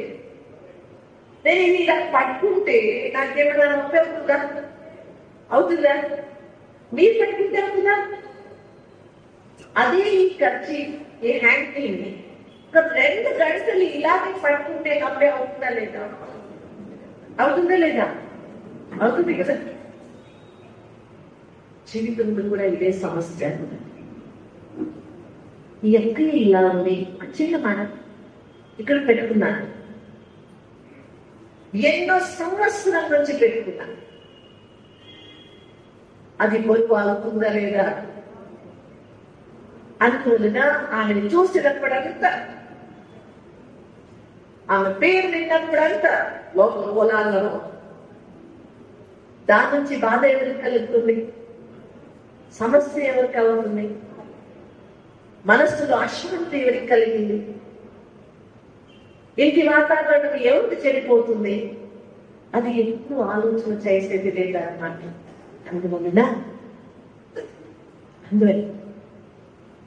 ಕಳಬೇಡ, ಕೊಲಬೇಡ, ಕುಸಿಯರು ಬೇಡ, ತನ್ನ ಬಣ್ಣಿಸಬೇಡ, ಇದರ ಬಳಿಯಲು ಬೇಡ. ಇದೇ ಅಂತರಂಗ ಶುದ್ಧಿ, ಇದೇ ಬಹಿರಂಗ ಶುದ್ಧಿ, ಇದೇ ನಮ್ಮ సంఘ దేవత ఒలిసువ పరి. నువ్వెన్ని లడ్డులు పెట్టినావు, ఎన్ని ఆనందం చేస్తున్నావు, ఎన్ని పెద్ద హారాలు వేస్తున్నావు, దాని గురించి పరమాత్మ శివుడు నీకు ఆశీర్వాదం ఇస్తాడంటే కాదు. పరమాత్మని మీరు దాన్ని ఒక పరమాత్మని ఆశీర్వాదం పొందాలంటే ముందు అంతరంగా శుద్ధత కావాలి, స్వచ్ఛత కావాలి. దానికోసమే వీరశైవ సంస్కృతిలో శివయోగం అని చేస్తారు. మీరు అంగడిలో శివలింగాన్ని పెట్టుకొని ప్రతిరోజు శివయోగం చేసుకోవాలి. ఆ శివలింగాన్ని చూస్తూ చూస్తూ చూస్తూ చూస్తూ మా ఊరిలో ఒక అక్క ఉండేవారు. చాలా ఇప్పుడు ఒక 2 years అయింది ఆమె శరణలో మొదలున్నారు. ఎంత శ్రేష్టమైన శరణ అంటే రోజు 2 భోజనం చేసేది, అది కూడా స్నానం చేసి లింగ పూజ చేసుకొని అక్కడ పెట్టిన శివునికి పెట్టిన నైవేద్యాన్ని ముక్కలు తిని తర్వాత నీళ్లు కూడా తాగేది కాదు. నిజంగా ఈ 21st సెంచురీలో కూడా సాయంత్రం ఇంకొకసారి స్నానం చేసి తానే వంట చేసుకొని, నేను అనుకుంటా 1993లో శరీరం వదిలేది అమ్మ, అంతవరకు తానే వంట చేసి ఆ వంట శివుడికి నైవేద్యం చేసుకొని ఆ అన్నం తినుకొని మంచి మాటలు, ఎవరికి చెడు మాటలు చెప్పేది కాదు, అబద్ధం చెప్పేది కాదు, వాటిని వీటిని పరచింతన చేసేది కాదు. ఎప్పుడు ఎంతవరకు అయిందో అంతవరకు మా ఆశ్రమానికి వచ్చేగాను. తర్వాత శరీరం సహయోగం ఇవ్వలేదు. అక్కడ ఎప్పుడైనా మా ఇంటికి రాండి అనేది పోయి కూర్చుంటే ఇక్కడ మా కోడలు ఇలా ఉంది, మా మనమరాలు మనుముడు అలా ఇలా ఏ మాటలు చెప్పేది కాదు. ఏమి మాటలు చెప్పినా శివుని గురించి అంటే కొన్ని శివుని మాటలు చెప్పండి, అది వినాలని. ఈ రోజు శివుడు ఏం చెప్పండి, ఓం నమః శివాయ గురించి కొంచెం చెప్పండి. ఇది వినేదాన్ని చాలా సంతోషమైంది. గృహస్థులు ఉండేదాన్ని ఎంతో పెద్ద సంసారం ఉంది, అయినా ఒకడే శివుడు అనే ఒక భావము అన్ని జవాబుదారులని చాలా చక్కగా చేసేదాన్ని. లాస్ట్ వరకు తన శరీరము తన యుద్ధం నిలుపుకొని తన కర్తవ్యం చేసుకుంటూ వెళ్ళిందన్నమాట. అందుకే ఎవరు అంతదంత శుద్ధంగా ఉండాలి చూడండి, వాళ్ళకి భగవంతుడు కూడా చాలా చక్కగా వాళ్ళని వారి జవాబుదారి చేసుకుంటాడు. భగవద్గీతలో ఒక మాట ఉంది, అనన్యాచింతయంతో మాం ఏ జనాః పర్యుపాసతే తేషాం నిత్యాభియుక్తానాం యోగక్షేమం వహామ్యహం. అలాంటి వారి యోగక్షేమాన్ని నేను చూసుకుంటాను అంటాడు భగవంతుడు. ఒక్కడే పరమాత్ముని అంటే పరమాత్ముని నచ్చుకునేది, పరమాత్ముని తెలుసుకునేదంటే సంసారం అంతా వదిలిపెట్టిపోయేది అనేది కాదని. నిజమైన తపస్సు ఏదంటే ఇంట్లో వండుకొని అందరి జత కుండుకొని అంతరంగా బహిరంగంగా శుద్ధంగా పెట్టుకొని పరమాత్మని స్మృతిలో కర్తవ్యం చేసేది. దానికి శరణరంతా ఏమన్నారంటే కాయకవే కైలాస అన్నాడు. ఏమన్నారు? కాయకవే కైలాసం. ఎక్కడో ఎవరెస్ట్ పైన ఉండే గౌరీ శంకర శిఖరం కైలాసం కాదు. కాయకం చేసేటప్పుడు ఇది కాయకం అంటే కర్తవ్యం, పని. కర్తవ్యం చేసేటప్పుడు ఇది పరమాత్ముడు నాకు ఇచ్చినటువంటి కర్తవ్యం అని తెలుసుకొని శ్రద్ధా భావముతో ఆ కర్తవ్యాన్ని చేసేది కాయకమే కైలాసం. అయితే ఇప్పుడు ఏం జరుగుతాం? అందువల్ల చాలా ఇంపార్టెంట్. ఈ రోజు ఫస్ట్ నేను శరణ అవునా కాదా అని చూస్తుంటాను. అవునా? శరణత్వం నాలో ఉందా? నేను అన్ని మాటలు పరమాత్మకి చెప్తానా? ప్రతిరోజు పరమాత్మతో మాట్లాడతానా? నేను పరమాత్మ శివుడు దాని సంబంధం ఎలా ఉంది? ఒక్కసారి నన్ను నేను చూసుకుంటే, ఎందుకంటే చూడండి, జన్మము తీసుకునేది వేరే, జీవితాన్ని నిరూపించుకునేది వేరే అన్నమాట. సనాతన సంస్కృతిలో ఏమంటారంటే జన్మ జాయతే శూద్ర సంస్కార భవేత్ బ్రాహ్మణ అంటారు. పుట్టించి ఎవరు బ్రాహ్మణులు కాదు, సంస్కారాల నుంచి బ్రాహ్మణులు అవుతారు. అలాగే నేను శరణ అనేది, నేను వీరశైవ సంస్కృతిలో పుట్టినాను, లింగాయత ఇంట్లో పుట్టినాను, అందుకే నేను శరణ అంటే కాదు, నిజంగా శరణత్వం నాలో వచ్చిందా? సంపూర్ణంగా మనస్సు బుద్ధి సంస్కారంతో శివుడు ఎదురుగా నేను సమర్పణ అయినానా? ప్రతి నాడు శివుడు చెప్తానా? నేను శివుడు నా జగన్ ఉంటాడా అనేది పాడేటప్పుడు చాలా సంతోషంగా పాడు. అయితే ప్రయత్నం ఏం చేయాలంటే పాడినప్పుడు ఎలాంటి మనస్థితి ఉంది కదా, ఆ మనస్థితి పగలంతా ఉంటుందా? పని చేసేటప్పుడు, కర్తవ్యం చేసేటప్పుడు, అందరితో వ్యవహారం చేసేటప్పుడు వీళ్ళంతా సోదరులు అనే భావన, జాతి భేదము, ధర్మ భేదము, వర్ణ భేదము, భాషా భేదం లేనటువంటి ఒక సంసారం ప్రపంచాన్ని నిర్మాణం చేయాలంటే దానికి క్షణ సంస్కృతి చాలా చక్కగా మార్గదర్శనం వేస్తుందన్నమాట కదా. దేవర దాసమయ్య ఉన్నారు, అంబిగల చౌదరి ఉన్నారు, అన్ని జాతి వాళ్ళు ఉన్నారు. వల్లభప్రభు వారి యొక్క అనుభవం అయితే ఇప్పుడు మరి వెళ్ళి వెనకగా చూస్తే అదే భేదభావం. దానికి కారణం ఏంటంటే వచనాలను విన్నాము, దాని జీవితంలో తీసుకున్నది. హిందీలో ఒక మాట చెప్తారన్నమాట, దో కాలం కిస్లియే హై ఏక్ సే సున్నే ऐसे है क्या? ఒక నుంచి విని ఇంకొక నుంచి వదిలిపెట్టాలన్నా లేదా రెండు దారి నుంచి విన్న తర్వాత జీవితంలో తీసుకురావాలి. శరణ సంస్కృతి, శరణ అంటే అక్కడే పరమాత్ముడు అనే సత్యాన్ని ప్రపంచానికి మన జీవితం మూలకంగా, జీవిత ద్వారా చెప్పాలని. నేను అంటే ఒక చైతన్య ఆత్మ జ్యోతిని, చాలా శ్రేష్టమైన సంస్కృతి. చూడండి, ప్రతి ఒక్క దానికి ఈ 3 రోజులు అర్థం తెలుసుకునే ప్రయత్నం చెప్తాను మీకు. ఏమంటారు, షోడశ సంస్కారాలు సనాతన సంస్కృతిలో ఉంటాయి, అలాగే వీరశైవ సంస్కృతిలో కొన్ని సంస్కారాలు ఉన్నాయి. సాహిత్య సాయుగ దాని గురించి మాట్లాడతారు. అయితే నేను ఇక్కడ ఇది వీరశైవ ఫిలాసఫీ అని చెప్పేది కాదు, మూల ఫిలాసఫీ వచనాలలో ఉండేటువంటి అతి శ్రేష్టమైన ఫిలాసఫీ అని. ఆ శ్రేష్ఠ ఫిలాసఫీ ఇద్దరు భగవంతుడు లేదు, ఒక్కడే భగవంతుడు. దాని గురించి ఎంత మంచి వచనాలు ఉన్నాయి. పరమాత్ముడు సర్వశక్తివంతుడు అనే దానికి ప్రతి ఒక్కరూ చాలా శ్రేష్టమైన మార్గదర్శనం ఇచ్చినారు.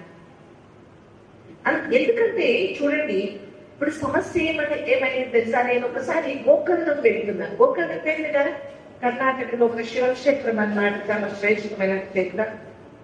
ఆ శివ గోకర్ణానికి వెళ్తున్నాను. బస్సులో ఎక్కినాను, హుబ్లీ నుంచి వెళ్తున్నాను. బస్సులో ఎక్కితే బస్ అంతా ఫుల్ వెళ్ళింది.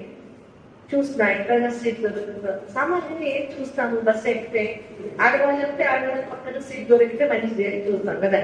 చూస్తున్నా వెనకలో చాలా బాగా పెద్ద ఒక పోనీటేలు కనిపించి పడేది నేను చూసుకుంటున్నాను. తర్వాత తిరిగి చూస్తాను, పోనీలు ఇదేంటి ఆడపిల్ల ఏం వచ్చింది, అగరబత్తి పెట్టేది అని తిరిగి అది చూస్తే ఆడపిల్ల కాదు, ఒక ఫారెన్ అబ్బాయి అన్న, ఒక 30-32 సంవత్సరం ఉంటుంది అలాంటి అబ్బాయి. తర్వాత నేను అన్నాను, నాకు నచ్చుతుంది, తీసుకోండి మైండ్ ఆఫ్ చేయలేదు. పాపం పని చేస్తున్నాను, అర్థం చేయలేదు. తర్వాత మాటలు మొదలు పెడతారు, మీరు మెడిటేషన్ నేర్పిస్తాము, భగవంతుని గురించి చెప్తాము అని. ఈ శతమానంలో మీరు భగవంతుని గురించి చెప్తారా? చాలా విచిత్రంగా. సరేలే, ఇప్పుడు ఏం మాట్లాడతాను. నేను అడిగినాను, ఎక్కడి నుంచి వచ్చావు? నేను స్విట్జర్లాండ్ వచ్చాను. ప్రతి సంవత్సరం 3 నెలలు ఇండియాకి వస్తానంట అమ్మాయి. ఎందుకు వస్తామంటే నాకు ఇక్కడ పల్లెటూరు చాలా ఇష్టము, ఇక్కడ మందిరాలు చాలా ఇష్టం, దాన్ని చూడడానికి వస్తాను. ఒక్కొక్క సంవత్సరం ఒక్కొక్క రాజ్యంలో వెళ్ళిపోతాను. గోకర్ణం 2సారి వస్తున్నా, నాకు చాలా ఇష్టం. మరి నాకు ఒక ప్రశ్న అడిగిన, ప్రపంచమంతా చెడిపోయింది, అయినా ఇండియాలో, భారతదేశంలో పల్లెటూరులో ఇక్కడ కూడా ఇప్పుడు కూడా ప్రజలు ఎంత బాగా సంతోషంగా ఉంటారు, ఏం గొడవలు లేదు. వాళ్ళకి అంత విలుకనం ఉంది, అంత డబ్బులేదు, చాలా సహజంగా ఉన్నారు, అయినా ఎంత సంతోషంగా ఉంటారు. దాని రహస్యం ఇది అని నాకు అర్థం కాలేదు. అప్పుడు నేను చెప్పినాను, మా ఇంకా భారతదేశంలో పల్లెటూరులో వాల్యూస్ ఉన్నాయి, ఆదర్శాలు ఉన్నాయి, నీతి ధర్మం ఉంది, కాబట్టి సంతోషంగా ఉన్నాను. మరి వీళ్ళంతా భగవంతుని పైన విశ్వాసం పొంది ఉంటారు, అందువల్ల వాడు సంతోషంగా ఉన్నాడు. నువ్వు దేవస్థానానికి, మందిరానికి, గుడికి పెడతానంటావు, భగవంతుని పైన నీకు ఎందుకు ఇష్టం లేదు అంటే అదే నాకు భగవంతుడు ఎక్కడున్నాడు ఆర్గ్యుమెంట్ చేస్తాను. అప్పుడు నేను చూడండి, నేనేమన్నా అంటే భగవంతుడు చూపించాలంటే మూర్తితో చూపించేది కాదు, దాన్ని అనుభవం చేయాలి. ఈసారి నువ్వు గోకర్ణం వెళ్తే అక్కడ పోయి కొంచెం ఎవరైనా కలిసి కొంచెం దీని గురించి తెలుసుకోవాలి. ఇది ఒక జరిగిన 8 సంవత్సరాలు అయింది. ముందు సంవత్సరం మౌంట్ అబుకు కలిసినాడు అతని అబ్బాయి. నేను గుర్తుపట్టలేదు. అతనికి వచ్చి నమస్కారం ఫారెన్ అబ్బాయి నాకు నమస్కారం, ఓం శాంతి అన్నాడు. తెల్ల గుడ్డలో ఉన్నాడు, బ్యాగ్ వేసుకున్నాడు. మీరు ఇక్కడ ఎలాగని అడిగినాను. అదే మీరు చెప్పినా కదా భగవంతుడి గురించి తెలుస్తుంది అని. అందుకే నేను స్విట్జర్లాండ్ పోయిన తర్వాత అక్కడ బ్రాంచ్ కాంటాక్ట్ చేస్తున్నాను, మెడిటేషన్ తర్వాత నేర్చుకున్నాను, ఇప్పుడు చాలా సంతోషంగా ఉన్నాను అంటే. తర్వాత అతను ఒక చాలా నాకు ఒక నోట్ రాసి ఇచ్చినాడు. ఏమి ఇచ్చినాడంటే, నిజంగా నేను సంతోషాన్ని వెతుకుతున్నాను. భారతదేశంలో బీదతనం ఉన్న మీ ముఖం పైన ఎంత ప్రసన్నత ఉంటుంది కదా, ఇది ఎలా ఉంటుందని. మా దగ్గర డబ్బు ఉన్నా అంత సంతోషం ఉండదు. పల్లెటూరులో ఉండేవాళ్ళు ఇస్తే వేసిన గుడ్డలు కట్టుకోరు, అయినా ఎంత సంతోషంగా ఉంటారు. అది ఎలాగని నేను వెతుకుతున్నాను. తర్వాత నాకు తెలిసింది ఏంటంటే, ఏ విలువైనా, ఏ వాల్యూస్ అయినా భగవంతునితో కలిసి ఉంటుంది. నేను భగవంతునితో కనెక్ట్ అయితే నాకు కూడా విలువలు వచ్చేస్తాయి అని నాకు తెలిసిపోయిందన్న. ఎంత శ్రేష్టమైన మాట ఇది! శరణ సంస్కృతి అన్నమాట. భగవంతుడు, శివుడు, ధ్యానము, శివయోగము, దాన్ని చెప్తూ వచన సంస్కృతి, శరణ సంస్కృతి, జీవితం రేపు ఉంటుందనేది గ్యారంటీ లేదు. అయితే మానవీయత, మనుష్యత్వం అనేది శాశ్వతం అన్నమాట. దాని గురించి అటెన్షన్ పెట్టి దాని గురించి చెప్పినటువంటి అద్భుతమైన సంస్కృతి ఏదంటే శరణ సంస్కృతి. అందువలన మాటలు, నా వ్యవహారము, నా చూపులు అన్ని గురించి శ్రేష్టమైన మార్గదర్శనం. అందుకే పరమాత్ముడు చెప్పినటువంటి మాటలు విని ఆ మాటల్ని జీవితంలో తీసుకువచ్చి ఒక్కడే శరణైన వాళ్ళన్నమాట. చూడండి, వాళ్ళ జీవితం చూస్తే ఎన్ని కష్టపడినారంటే 12వ శతమానం కథ వింటే ఆ తత్వాని కోసం తన జీవితాన్ని సమర్పణ చేసేస్తున్నారన్నమాట. బసవಣ್ణ, అక్క మహాదేవి, చెన్నబసవಣ್ణ ఎంత కష్టపడి అలాంటి ఒక శ్రేష్ఠ సంస్కృతిని ఉంచినారన్నమాట. అయితే ఇప్పుడు ఇంటికి పోయి దొంగతనం చేయను. అయితే ఏం చేస్తున్నారు చూడండి. 2 రోజులు చెడు మాట్లాడే వారి జతకు మీ సంగతి ఉంటే 3వ రోజు మీకు తెలియకున్నట్టు ఆ మాటలు మీరు చెప్పేస్తారు. చెప్పరా? ఇది దొంగతనం కాదు, అవునా కదా? చెప్పండి. ఇలాంటి దొంగతనం చేస్తున్నామా లేదా? నాకు తెలియదు ఆంధ్రలో ఎలా ఉన్నది. కర్ణాటకలో ప్రతిభ కారణం. అప్పుడు ఒక చిన్న అబ్బాయి 6 years old, 1st standard పిల్లోడు మిమిక్రీ చేసినారు. మిమిక్రీ చేస్తారు కదా, వీళ్ళు మాట్లాడినట్టు, వీళ్ళు మాట్లాడినట్టు, వాళ్ళు మాట్లాడినట్టు, అలా మిమిక్రీ చేస్తున్నారు. సబ్జెక్ట్ ఏంటి తెలుసా? తిట్టులు. మిమిక్రీ సబ్జెక్ట్ ఏది? తిట్లు అన్నారు. 75 తిట్టులు చెప్పినారని అన్నప్పుడు బైక్ అంటారు. ఆశ్చర్యపడిపోయినాడు. చిన్న పిల్లలు కన్నడ సాహిత్యంలో నేను ఎప్పుడు వినలేనని అలాంటి తిట్టులలో చెప్తున్నాను. ఎంత? 75. ఆశ్చర్యపడిపోయినాడు. మార్క్స్ ఇవ్వాలా వద్దా? చాలా చక్కగా చేసినాడు. ఏది తిట్టేవాడు అలాంటి యాక్షన్ చేసేవాడు. అప్పుడు నేను కన్ఫ్యూజ్ అయినాను. తిట్టులు తిట్టినాడు, మంచిది కాదు. మార్క్స్ ఇవ్వాలా వద్దా? మిమిక్రీ చాలా బాగా చేశాడు. ఫస్ట్ వచ్చినాడు, డిస్ట్రిక్ట్ లెవెల్లో ఫస్ట్ వచ్చినాడు. తర్వాత పిల్లోడిని పిలిచినాడు. బాబు, నీకు ఈ తిట్లంతా ఎవరు నేర్పించినారని. మీ టీచర్ పిలుచుకున్నా. ఇలాంటివి నేర్పిస్తారా? లేదు లేదు లేదు అన్నయ్య గారు, మాస్టర్ గారు నేర్పించలేదు. మరి అమ్మ నాన్న నేర్పించినారా? అయ్యో మా అమ్మ నాన్నకి ఎప్పుడు పురుషత లేదు నేర్పించే కదా. మరి ఎక్కడ నేర్చుకున్నారా అంటే ఇంట్లో అమ్మ నాన్న కొట్లాడుతారంటే అప్పుడు సగం నేర్చుకున్నాను. ఇంకా వీధిలో ఉంటారు కదా, వాళ్ళు చెప్తారు కదా, అది చూసి నేర్చుకున్నాను. చూడండి ఏం నేర్పిస్తున్నాను మన పిల్లలు, ఏం నేర్పిస్తున్నాను. అందుకే శరణ అంటే ఎవరంటే ఉత్త అధ్యాత్మ మార్గం, దేవుడు, ఓం నమః శివాయ, శివయోగం, ఇంకేదో పూజ ప్రార్థన చేస్తే మాత్రమే శరణం కాదు. మా జీవితము ఎప్పుడు కూడా శ్రేష్టత కొరకు, శ్రేష్టత గురించి చింతన చేయాలి. మా మాటల్లో, మా జీవితంలో, మా నడవడికలో శ్రేష్టత ఉండాలి. అలాంటి శరణ జీవితం మనది చేసుకుంటే మాత్రమే శివుడు ఎవరిని తెలుసుకోలేకవుతుంది. శరీర భావం ఉంటే, దేహ భావం ఉంటే, జాతి భావం ఉంటే, అభిమానం ఉంటే, అహంకారం ఉంటే, నేనే గొప్ప అనే ఒక అహంకారంలో నేను కూర్చుంటే ఎప్పుడూ పరమాత్ముడు శివుని చూసేది సాధ్యమే కాదు.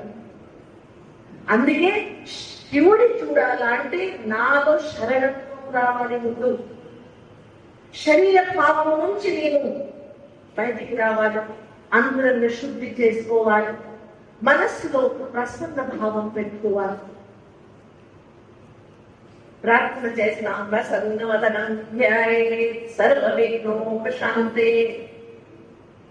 ప్రసన్నవదనం, నేను ప్రార్థించేటువంటి భగవంతుడు ప్రసన్నంగా ఉండాలని అని నేను అనుకుంటాను. అయితే నా వదనం ఎలా ఉంది? నా వదనం ఎలా ఉంది? ప్రసన్న వదనంగా ఉందా? రోదన వదనం, అశాంత వదనం, క్రోధ వదనం. నేను ఎలా ఉన్నా పర్వాలేదు, అసలు మాత్రం ఎలా ఉండాలి?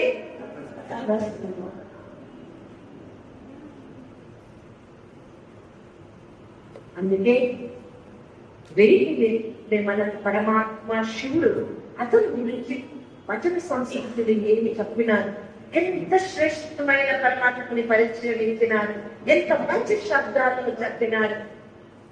ఒక్కడే పరమాత్మ శివుడు. ఈవెన్ చరణ సంస్కృతి, వచన సంస్కృతి స్థావర లింగానికి మహత్వం ఇచ్చేది కాదు. కమలకి యొక్క వచన తెలుగులో అర్థం చెప్పినారు. ఉಳ್ಳವರು శివాలయవ మాడವರು నానేను మాడని బడవనయ్య, నన్న తాళే కంబ దేకమే దేగుల శిరవే మన్న శిఖరవయ్య. చాలా శ్రేష్టమైన వచనం. డబ్బు ఉండే వాళ్ళు శివాలయం కట్టిస్తారు, నా దగ్గర లేదు. నా కాళ్ళే కంబాలు, నా శిరవే పన్న కలశం. ఇలాంటి శ్రేష్టమైన శరణాగతి భావం. నా శరీరం అనేది ఒక మందిరం అనే ఒక భావం. శరీరం అనేది మందిరం అంటే ఇక్కడ ఏది అకార్యము, ఏది విపరీత కార్యాలు, అశుద్ధ కార్యాలు జరగకూడదు కదా. మందిరంలో ఏమైనా అశుద్ధ కార్యాలు జరుగుతాయా? లేదు కదా. అంటే నా శరీరం అనేది కూడా ఒక మందిరము. నేను ఈ మందిరములో ఉండేటువంటి శ్రేష్టమైన మూర్తి అనే ఒక భావం. నా హృదయంలో ఆ పరమాత్మ స్మృతి తప్ప ఏ స్మృతి ఉండదు అనే ఒక శరణానికి భావం. అందుకే పరమాత్మ శివుడు సర్వశక్తివంతుడు, ఒక్కడే పరమాత్ముడు. అతన్ని తెలుసుకోవాలంటే చూడండి, ఇప్పుడు నేను బీజాలు వేస్తారు, విత్తనాలన్నా వేస్తారు, భూమి అంతా ఏం చేసుకుంటారు, ఎలా ఉందో అలాగే వేయదు కదా, నీరు వేసుకుంటారు బాగా. అలాగే మన మనస్సు కూడా, నేను ఎప్పుడు అనుకుంటూ ఉంటాను, కాయకమే కైలాస అంటారు. ఎవరికైనా అడిగితే రండి కొంచెం మన రాజయోగం నేర్చుకుంటే ఇక్కడ శివయోగం నేర్పిస్తామంటే నాకు గుర్సత్ లేదండి. నేను కాయకంలోనే కైలాసం చూస్తాను, పనిలోనే అంత చూసుకుంటున్నాను. వర్క్ ఇస్ వర్షిప్ అంటారు. నేను ఎప్పుడు నమ్ముతాను. మా కర్ణాటక సెక్రటరీ విధానసభ చూస్తాను. శుద్ధ భావం, శ్రేష్ఠ భావం, జాతి భేదం లేకున్నా, లింగ భేదము లేకున్నా, భాషా భేదం లేకున్నా, వర్ణ వర్గ భేదాలు లేకున్నా, ఆత్మభావం, అహంకారం లేకున్న భావం. ఇప్పుడు కొంచెం 4 వచనాలు వచ్చినాయంటే నాకు నేను చాలా గొప్ప అనుకుంటాను. అలాంటి నాకు కొందరు అడుగుతారు, ఎన్ని వందల వచనాలు వస్తాయి? నేను అడుగుతాను, ఎన్ని వందలు వస్తాయనేది ముఖ్యం కాదు, ఎన్ని వచనాలని జీవితాన్ని తీసుకువచ్చినారు అనేది ముఖ్యం అన్నాడు. శతశ్లోకి పండిత అంటారు. ఒక 100 శ్లోకాలని పఠిస్తే పండితులైపోతారు. లాభం ఏంటి? అందుకే చాలా శ్రేష్టమైన పరమాత్మ శివుడు సర్వశ్రేష్టమైన వాడు, ప్రపంచాన్ని రక్షించేవాడు, ప్రపంచంలో ఒక్కడే ఉండేవాడు, ఇద్దరు లేదు.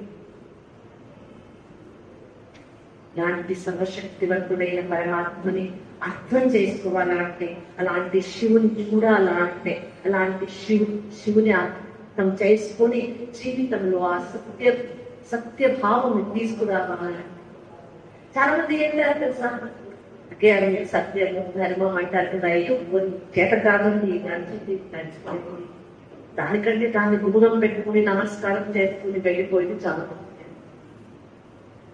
నాది ఒక నమ్మకం ఏంటంటే, మీరు సత్యం చెప్పలేదా? ఓకే, ఆ సత్యం కూడా చెప్పదండి, అది అవుతుందా లేదా? ఊరికి ఉండలేదు కదా, ఎక్కువ సంవత్సరం వంద పాటించండి. అది ఎప్పుడు సాధ్యం అవుతుందంటే, పరమాత్మ శివుని తెలుసుకుంటే, నిజమైన శివుడి ఒక చేసుకుంటాం.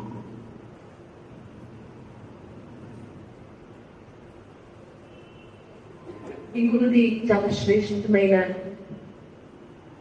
మీకు తెలిసినటువంటి శరణ భావం, వచన సంస్కృతి. ఆ సందర్భంలో ఎన్ని కష్టాలు వచ్చినా వారు తమ ఒక తత్వాన్ని వదిలిపెట్టలేదు. ఆ ఒక ధైర్యం ఎలా వస్తుందంటే, పరమాత్మ శివుడు నా తోడు ఉన్నాడని తెలుసుకుంటే నాకు హృదయం వస్తుందని. ఒకసారి ఏమైందంటే, ఒక స్కూల్లో 10th స్టాండర్డ్ పిల్లలతో కొంచెం గొడవ చేస్తున్నారు. ఆ స్కూల్ వాళ్ళు పెంచినారు, కొంచెం మోరల్ ఎడ్యుకేషన్ గురించి చెప్పండి, మా పిల్లలు కొంచెం గొడవ చేస్తున్నారు. ఎడ్యుకేషన్ డిపార్ట్మెంట్ లో 84 వాల్యూస్ అంతా వస్తాయి, DSCRT values, family values, moral values, ఆ వాల్యూస్, ఈ వాల్యూస్ అని. అందులో 5 వాల్యూస్ తీసుకున్నాను. దాంట్లో మొదటి వాల్యూ సత్యం. సత్యం గురించి ఎక్స్ప్లెయిన్ చేస్తాను. సత్యం అంటే ఏమి? 10th స్టాండర్డ్ స్టూడెంట్స్, మంచి కాన్వెంట్ స్కూల్ స్టూడెంట్స్ అన్నమాట, బోర్డు మీద ట్రూత్, సత్యం రాస్తారు. పిల్లల్ని అడిగిన, what is the definition of truth? సత్యం అంటే ఏది? అర్థం చెప్పండి. 50 స్టూడెంట్స్ ఉన్నారు క్లాస్. నేను శాంతంగా కూర్చున్నాను, ఎవరి దగ్గర చెప్తారు ఆన్సర్ లేదు. ఒక్క పిల్లోడు నిలబడినాడు, చాలా సంతోషమైంది, ఒక్కడైనా ఉన్నాడు కదా. చెప్పరా ఏంటి డెఫినేషన్ అన్న.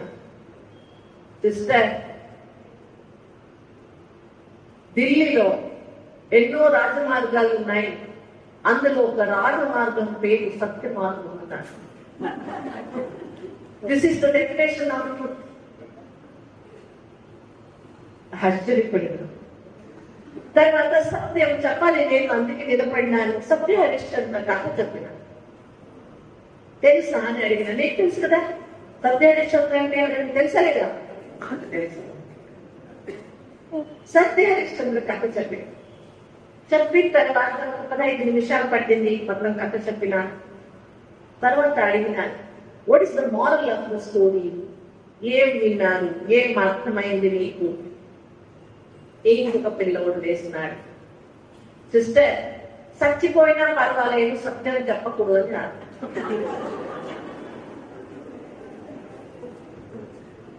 విధాన సౌద పైన పెద్ద పెద్ద అక్షరాలు రాస్తున్నారన్నమాట. సరగాని కెలస దేవర కెలస అని రాస్తున్నారు. చూస్తారా? బెంగళూరు వెళ్ళినప్పుడు చూడలేదంటే పెద్ద పెద్ద అక్షరాల్లో రాస్తున్నారు, సరకాని కెలస దేవర కెలస. ఒకసారి మా సంస్థలో ఒక ఫైల్ వెళ్ళిందండి, అండర్ సెక్రటరీ టేబుల్ మీద వెళ్ళింది. పోయి కలిసి వచ్చినాను, సార్ అర్జెంట్ ఉంది, కొంచెం తొందర చెయ్యండి. 1 నెల అయింది, 2 నెలలు అయినాయి, 3వ నెల ఇంకా ఎక్కడుందో అక్కడే ఉంది. ఆ ఫైల్ అసలే కదలలేదు. మీకు తెలుసు ఫైల్ ఎలా కదులుతాయి, కదలలేదు. 3వ నెల అయిపోయిన తర్వాత మరి వెళ్ళినాను. మరి అండర్సెక్రటరీ ఒక ఐఏఎస్ ఆఫీసర్ అతని దగ్గరికి వెళ్ళినాను. సార్ ఏం సార్ మీరు బయట చూస్తే పెద్ద పెద్ద అక్షరాలను రాసి పెట్టుకున్నాను, సర్కారీ ಕೆಲಸ దేవుని ಕೆಲಸ అని, ఇక్కడ చూస్తే పని కావడం లేదు అని అడిగినాను. అప్పుడు అతను చాలా చక్కగా ఏం చెప్తారు తెలుసా? అవునకే సర్కారీ ಕೆಲಸ దేవుని ಕೆಲಸ, అందుకే ఇక్కడ ఎవరు పని చేయరు, దేవుడే చేయాలా. రాసిన వాడు ఎందుకు రాసినాడంటే, రాపించిన వాడు ఎందుకు రాపించినాడంటే సర్కారీ పని దేవుడు పని అని తెలుసుకొని శ్రద్ధాభావంతో చేయడానికి అనే ఒక లక్ష్యంతో రాపించింది. నేను ఇప్పుడు ఎలా చేసుకుంటున్నా అంతే చేసుకుని నేను చేయను. ఇప్పుడు అన్ని ఎలాగైపోయినాయి చూడండి. నమస్కారం చేసుకుంటాము, నమస్కారం చేసుకుంటూ నేను చెప్తాము, కుछ मेरा है सब कुछ तेरा है కదా, నాదంతా నీదే. ఇప్పుడు ఆ భావం మారిపోయింది. నాదంతా నీదే కాదు, నీదంతా నాదే. जो कुछ मेरा है वो तो मेरा ही है, मेरा भी मेरा है. భావాలు మారిపోయినాయి, శబ్దాలు ఉండిపోయినాయి, జీవితంలో అర్థం కాదు. అందుకోసం నిజమైన శరణులు కావాలంటే ఆత్మభావం, దేవభావం రావాలంటే దేహభావం వెళ్ళాలి. ఈ దేహమే అక్కమాదేవి చాలా చక్కగా చెప్తుందన్నమాట. ఇప్పుడు ఈ పాలు పెట్టినారు, ఒక 2 గంటలు అయిన తర్వాత ఈ పాలు చనిపోతుంది. ఈ పండ్లు పెట్టినారు, 4 గంటలు అయిన తర్వాత ఈ పండ్లు చనిపోతాయి. అలాగే శరీరం, నేను యవ్వనంలో ఉన్నాను, నన్ను చూసి నీకు ఆశ అవుతాను, రేపు నేను ముసుగుదాన్ని అయిపోతాను, అప్పుడేం చేస్తాను? శరీరం చూసి ఎవరిపైన ప్రీతి పెట్టుకోదు.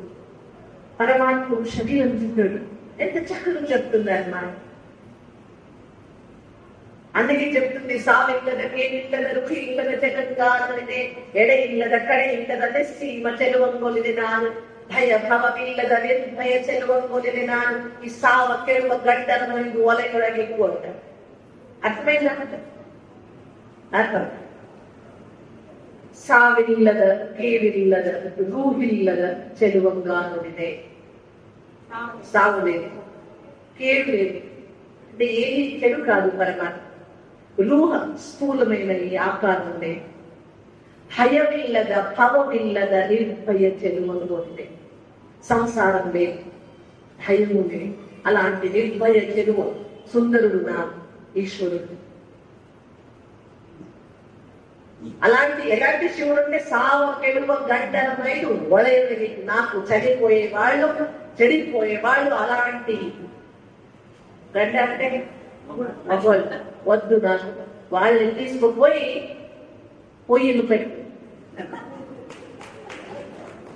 ఇది శబ్దం, వలయకు నాకు అలాంటి వాడు వద్దు, ఒక్కడే పరమాత్ముడు నా పతి అంటే ఎంత నిర్భయమైన. సత్యాన్ని చెప్పాలంటే అంత ఈజీ కాదండి. సత్యాన్ని చెప్పాలా అంటే కూడా అటువంటి కావాలి, సత్యాన్ని అనుసరించాలంటే కూడా అంత ధైర్యం కావాలి. అది ఎప్పుడు వస్తుందంటే అంతరంగ శుద్ధం ఉన్నప్పుడు ఎవరికి భయపడే అవసరం ఉండదు. అందువల్ల శరణ అంటే మనస్సులో శివభావం, మనస్సులో ఎప్పుడు శివ సాన్నిధ్యం, ఎప్పుడు శివ సన్నిధానం, శివుడు నాతో ఉన్నాడనే ఒక విశ్వాసం. అది ఉన్నప్పుడు నిజమైన శరణ సంస్కృతి ఆ శివుని చూడడానికి సాధ్యమవుతుంది. భగవద్గీత ఏం చెప్తుంది తెలుసా? ఈ కంటితో నువ్వు పరమాత్మని చూడలేవు. గతువాం శక్యసే దృష్టం అనేదైవ సచక్షుష దివ్యం దదామితే చక్షు పశ్చమే యోగమైశ్వరం అంటుంది. ఈ స్థూల కంటితో నువ్వు నన్ను చూడలేవు, నన్ను చూడాలా అంటే దివ్యమైన నేత్రాన్ని ప్రదర్శిస్తానంట. అది దివ్య నేత్రం అంటే ఆత్మభావం. సత్యాన్ని కోసం సత్యం చెప్పినప్పుడు పాపము శ్మశానము వెళ్ళాల్సి వచ్చింది కదా, దానికంటే మంచిది కదా అబద్ధం చెప్పండి, బాగుందండి. ఇది వర్తమాన ప్రపంచం. ఎందుకంటే we are not connected with God. పరమాత్ముడి జೊತೆಗೆ మా సంబంధం లేదు. శక్తి ఎలా దొరుకుతుంది? శక్తి దొరకదు కాబట్టి అబద్ధ మార్గం సహజ మార్గం అనిపిస్తుంది, అసత్య మార్గమే నిజమైన మార్గం అనిపిస్తుంది. ఎందుకంటే నా లోపల అంతరంగంలో శుద్ధి లేదు. అందువల్ల ఈరోజు స్పష్టంగా తెలుసుకునేది ఏంటంటే ప్రతి ఒక్క శరీరం అనేది శరణ కాదు. శరణ అనేది శరీరంలో ఉండేటువంటి స్త్రీ కాదు, పురుష కాదు, ఈ రోజు ఉండేది కాదు, రేపు వెళ్ళిపోయేది కాదు. అతి శ్రేష్టమైనది ఆత్మస్వరూపం. అది అర్థం అంటే చాలా చక్కగా అర్థం చేసుకున్నారు శరణ సంస్కృతి వారు. అందువలన వాళ్ళలో అహంకారం ఉండలేదు, వాళ్ళలో ఏ ఈర్ష్యాభావం ఉండలేదు, సహజ సంస్కృతి ఉండేది, దేవభావం ఉండేది, ద్వేషభావం ఉండలేదు. దేహభావం వస్తే ద్వేషభావం వస్తుంది, దేహభావం లేకపోతే ద్వేషభావం రాదన్నమాట. అందుకే మన అంతా ఈరోజు ఒక సంకల్పం తీసుకుంటాం. వర్తమాన ప్రపంచానికి కావలసింది ఆత్మభావం, దేహభావం కాదు, శరణ భావం కావాలి. నువ్వు ఒక్కడే పరమేశ్వరుడు, మనమంతా నీ సంతానం, అందరూ సోదరులు. ఈ యొక్క భావన వచ్చేస్తే ఏ ద్వేషం ఉండదు, ఎక్కువ తక్కువ భావన ఉండదు, ఏ రకమైన కొట్లాటాలు రక్తపాతాలు ఉండదు. అలాంటి భావన రావాలంటే ఈశ సంస్కృతి రావాలి, ద్వేష సంస్కృతి కాదు. ఏ సంస్కృతి రావాలి? ఈశ సంస్కృతి. ఈశ్వరుడు ఒకడే. ఈ సంస్కృతి వస్తే ఆటోమేటిక్ గా ద్వేష భావము వెళ్ళిపోతుంది. అందుకే మరొకసారి గుర్తు చేసి ఉంటాను, దయవేంద్ర ధర్మయాదయ దయవే ధర్మద మూలదే. దయనిరవేకు సకల ప్రారంభం. అందరిలో దయభావం ఉండాలంటే మనుషులు ఉండాలన్నా ఉండాలి, ముందు ఉండాలి. ఇప్పుడు ఏమైపోయిందంటే చూడండి, ఎలాంటి సమస్య వచ్చిందంటే మా పక్కన కూర్చునే వారి పైన కూడా నమ్మకలేదు. అలాంటి సన్నివేశాలు వచ్చిపోయాయి. ఎందుకంటే ద్వేషభావం. ఎవరు ఎక్కడ కాంపేటాలో అనిపిస్తుంది, ఎవరిని వెళ్ళి చూస్తుంది. నాకు చాలా నేను మొన్న నేపాల్ నుంచి వచ్చాను. ఇంకా అక్కడ భారతం అంటే కొంచెం తక్కువనే ఉంది ద్వేషభావం. అక్కడ పోయి దిగితే మా ఫోన్ పని చేయదు. దేశం వేరే అయిపోయింది కదా, ఇంటర్నేషనల్. మా ఫోన్ పని చేయదు. నేను పోయి దిగుతాను, నా ఫ్లైట్ 2 hours ట్రైన్. నన్ను తీసుకువెళ్ళడానికి వచ్చిన వాళ్ళు నన్ను చూడలేదు. ఇప్పుడు వాళ్ళకి ఫోన్ చేయాలి కదా, నా ఫోన్ పని చేయదు. అయితే ఎవరు తనకి తీసుకుపోయడానికి వచ్చినారో వాళ్ళు ముందే నాకు చెప్పినారు, సిస్టర్ నేపాల్లో ఇండియా మాదిరి కాదు, మీ పక్కన వాళ్ళని అడిగితే వాళ్ళు ఫోన్ ఇస్తారు మీకు.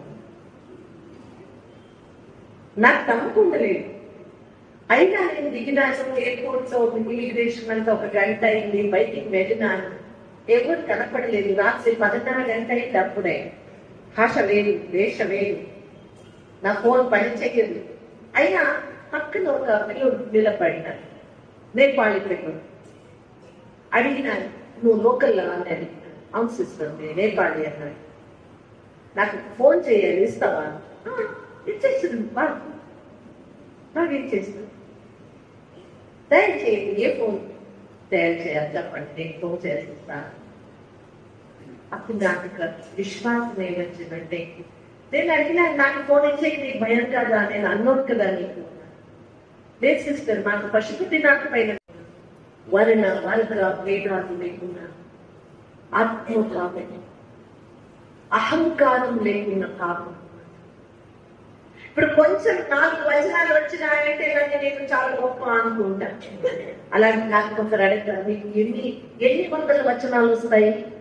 నేను అడుగుతాను, ఎన్ని 100 వస్తాయనేది ముఖ్యం కాదు, ఎన్ని వచనాలని జీవితాన్ని తీసుకువచ్చినారు అనేది ముఖ్యమన్నాడు.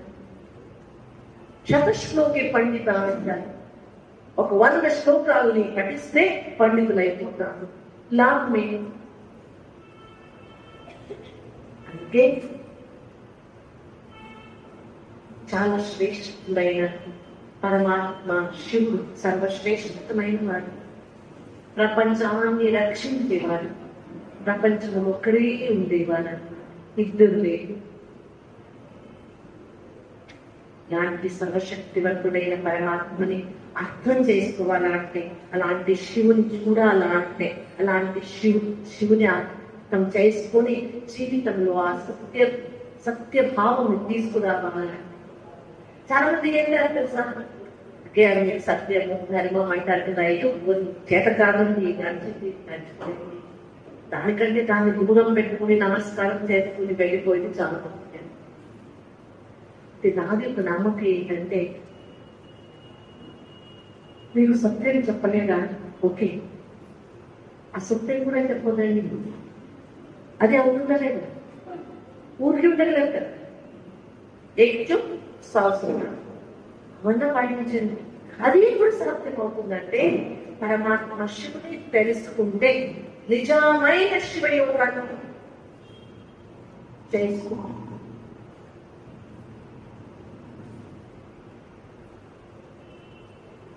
ఈ గురుది చాలా శ్రేష్టమైన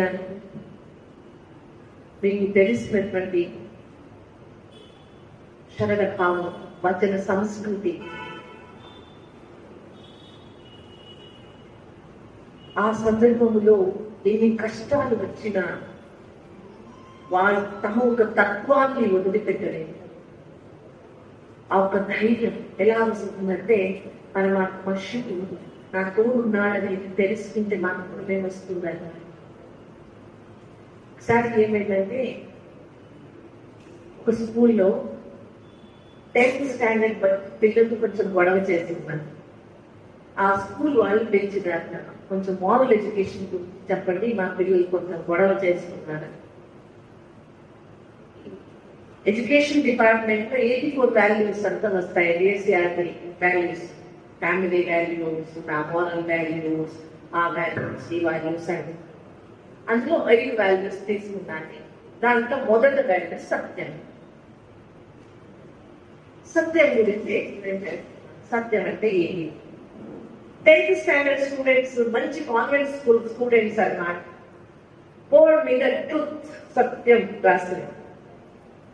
పిల్లల్ని అడిగిన, what is the definition of truth? సత్యం అంటే ఏది? అర్థం చెప్పండి. 50 స్టూడెంట్స్ ఉన్నారు క్లాస్. నేను శాంతంగా కూర్చున్నాను, ఎవరి దగ్గర ఆన్సర్ లేదు. ఒక్క పిల్ల ఒకటి నిలబడినాడు, చాలా సంతోషమైంది. ఒక్కడైనా ఉన్నాడు కదా, చెప్పరా ఏంటి డెఫినేషన్ అన్న. సిస్టర్, ఢిల్లీలో ఎన్నో రాజమార్గాలు ఉన్నాయి, అందులో ఒక రాజమార్గం పేరు సత్య మార్గం అన్నాడు. This is the definition of truth. ఆశ్చర్యపడింది. తర్వాత సత్యం చెప్పాలి, నేను అందుకే నిలబడినాను. సత్య హరిశ్చంద్ర కథ చెప్పిన, తెలుసా అని అడిగిన. నీకు తెలుసు కదా సత్య హరిశ్చంద్ర అంటే ఎవరైనా తెలుసా లేదా? తెలుసు. సత్య హరిశ్చంద్ర కథ చెప్పిన. చెప్పిన తర్వాత 15 నిమిషాలు పట్టింది, మొత్తం కథ చెప్పిన. తర్వాత అడిగిన, what is the moral of the story? ఏం విన్నారు, ఏం అర్థమైంది నీకు? ఇంకొక పిల్లవాడు వేసినాడు, సిస్టర్ చచ్చిపోయినా పర్వాలేదు, సత్యం చెప్పకూడదు అని.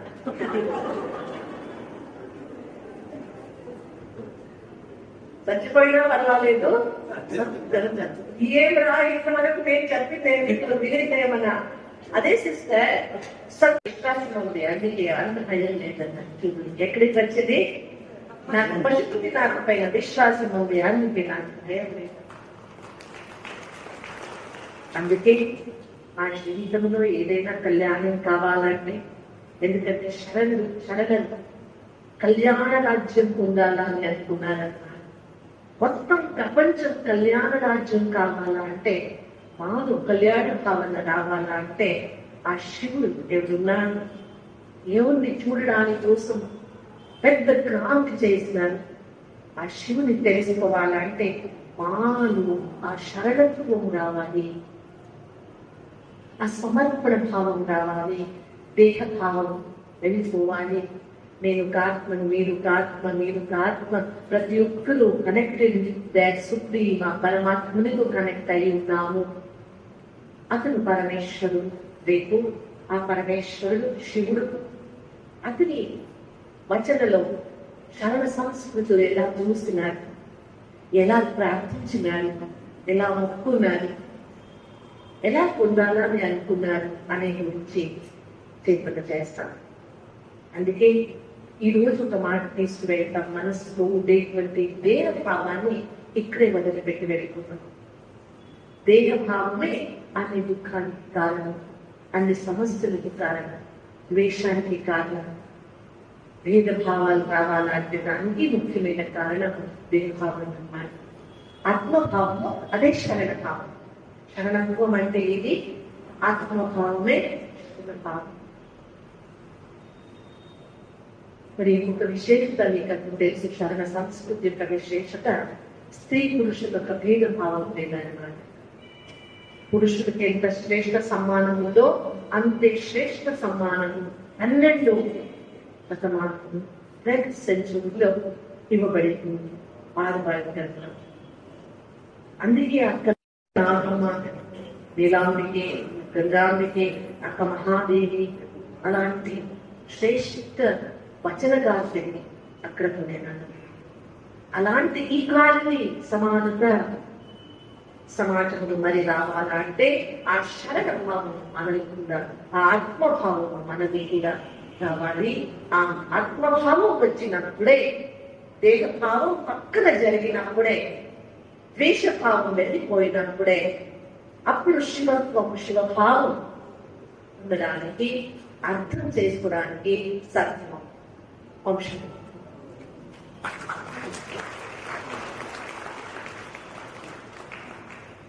ಎಷ್ಟು ಜನ ಕನ್ನಡ ಬರ್ತದೆ? ಓಹೋ, ಹಾಗಾದ್ರೆ ನಾನು ಕನ್ನಡದಲ್ಲೇ ಹೇಳ್ತೀನಲ್ಲ. ತೆಲುಗಿನವರಿಗೆ ತೊಂದರೆ ಆಗ್ಬಾರ್ದು.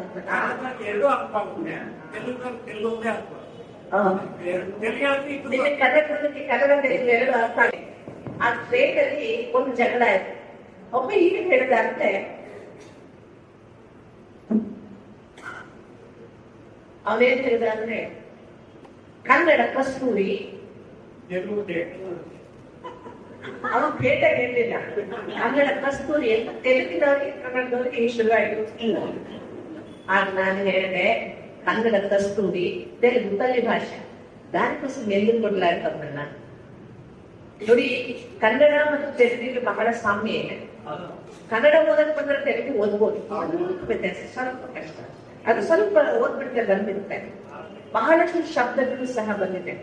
ಎಲ್ಲದಕ್ಕಿಂತ ಮುಂಚೆ ಮುಖ್ಯವಾಗಿ ದೇವರಿಗೆ ಯಾವ ಭಾಷೆ ಬೇರೆಯೂ ಇಲ್ಲ. ನೀವು ತೆಲುಗಿನಲ್ಲಾದ್ರೂ ಪ್ರಾರ್ಥನೆ ಮಾಡಿ, ಕನ್ನಡದಲ್ಲಾದ್ರೂ ಪ್ರಾರ್ಥನೆ ಮಾಡಿ. ಅಲ್ಲ, ನಮ್ಗೆ ಹೇಳ್ಬೇಕು ನಾದನೇ. ನೀವ್ ಹೇಳ್ತಾ ಇದ್ರಿ ನಾದ ಪ್ರಿಯ ಶಿವನೆಂಬನು ನಾದ ಪ್ರಿಯ ಶಿವನಲ್ಲ, ವೇದ ಪ್ರಿಯ ಶಿವನೆಂಬನು ವೇದ ಪ್ರಿಯ ಶಿವನಲ್ಲ. ನಮ್ಮ ಶಿವ ನಾದ ಪ್ರಿಯನೂ ಅಲ್ಲ, ವೇದ ಪ್ರಿಯನೂ ಅಲ್ಲ, ಅವನು ಭಕ್ತಿ ಪ್ರಿಯ. ಭಕ್ತಿ ಅಂದ್ರೆ ಪ್ರೀತಿ, ಭಕ್ತಿ ಅಂದ್ರೆ ಸಮರ್ಪಣೆ, ಭಕ್ತಿ ಅಂದ್ರೆ ಭಾವನೆ. ಭಕ್ತಿಯೇ ಇರುವುದೇನು ಹೇಳಿ? ನಮ್ಗೆ ನಮ್ಮ ಭಾಷೆ ಮೇಲೆ ಗೌರವ ಇರಬೇಕು, ಬೇರೆ ಭಾಷೆ ಬಗ್ಗೆ ಪ್ರೀತಿ ಇದೆ. ನಮ್ಮ ಭಾಷೆಯ ಬಗ್ಗೆ ಗೌರವ ಇರಬೇಕು. ಏಕೆಂದ್ರೆ ಕನ್ನಡ ಏನ್ ಹೇಳುತ್ತೆ ಗೊತ್ತಾ? ಕೆಲವೊಮ್ಮೆ ಪಲ್ಲವರಿಂದ ಕಲಿತು, ಕೆಲವೊಮ್ಮೆ ಮಾಡ್ಕೋವರಿಂದ ಕಂಡು, ಕೆಲವೊಮ್ಮೆ ಸುಜ್ಞಾನದಿಂದ ಅರಿಯಲಿಕ್ಕೆ ಸರ್ವಜ್ಞನಪ್ಪ అర్థమైన తెలుగు వాళ్ళు. ಕೆಲವು పల్లవరింద కళ్ళు, తెలిసిన వాళ్ళు కొంచెం నేర్చుకోండి. ಕೆಲವು మార్చుకోవరింద కళ్ళు, చేసే వాళ్ళని చూసి కొంచెం నేర్చుకోండి. ಕೆಲವು సుజ్ఞానದಿಂದ అరియలికి, నీ సుజ్ఞానంతో కొంచెం తెలుసుకోండి. అప్పుడు మీరు సర్వజ్ఞాత్వాన్ని, పరిపూర్ణత్వాన్ని పొందుతారు. ఎంత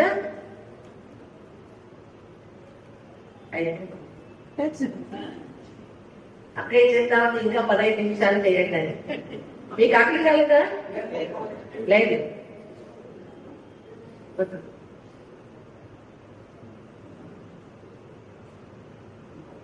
నేను ఫస్ట్ అదే అనుకున్నా, ఏ భాషలో చేస్తాను ఇబ్బంది, కన్నడలో చేయాలన్నా తెలుగులో చేయాలన్నా.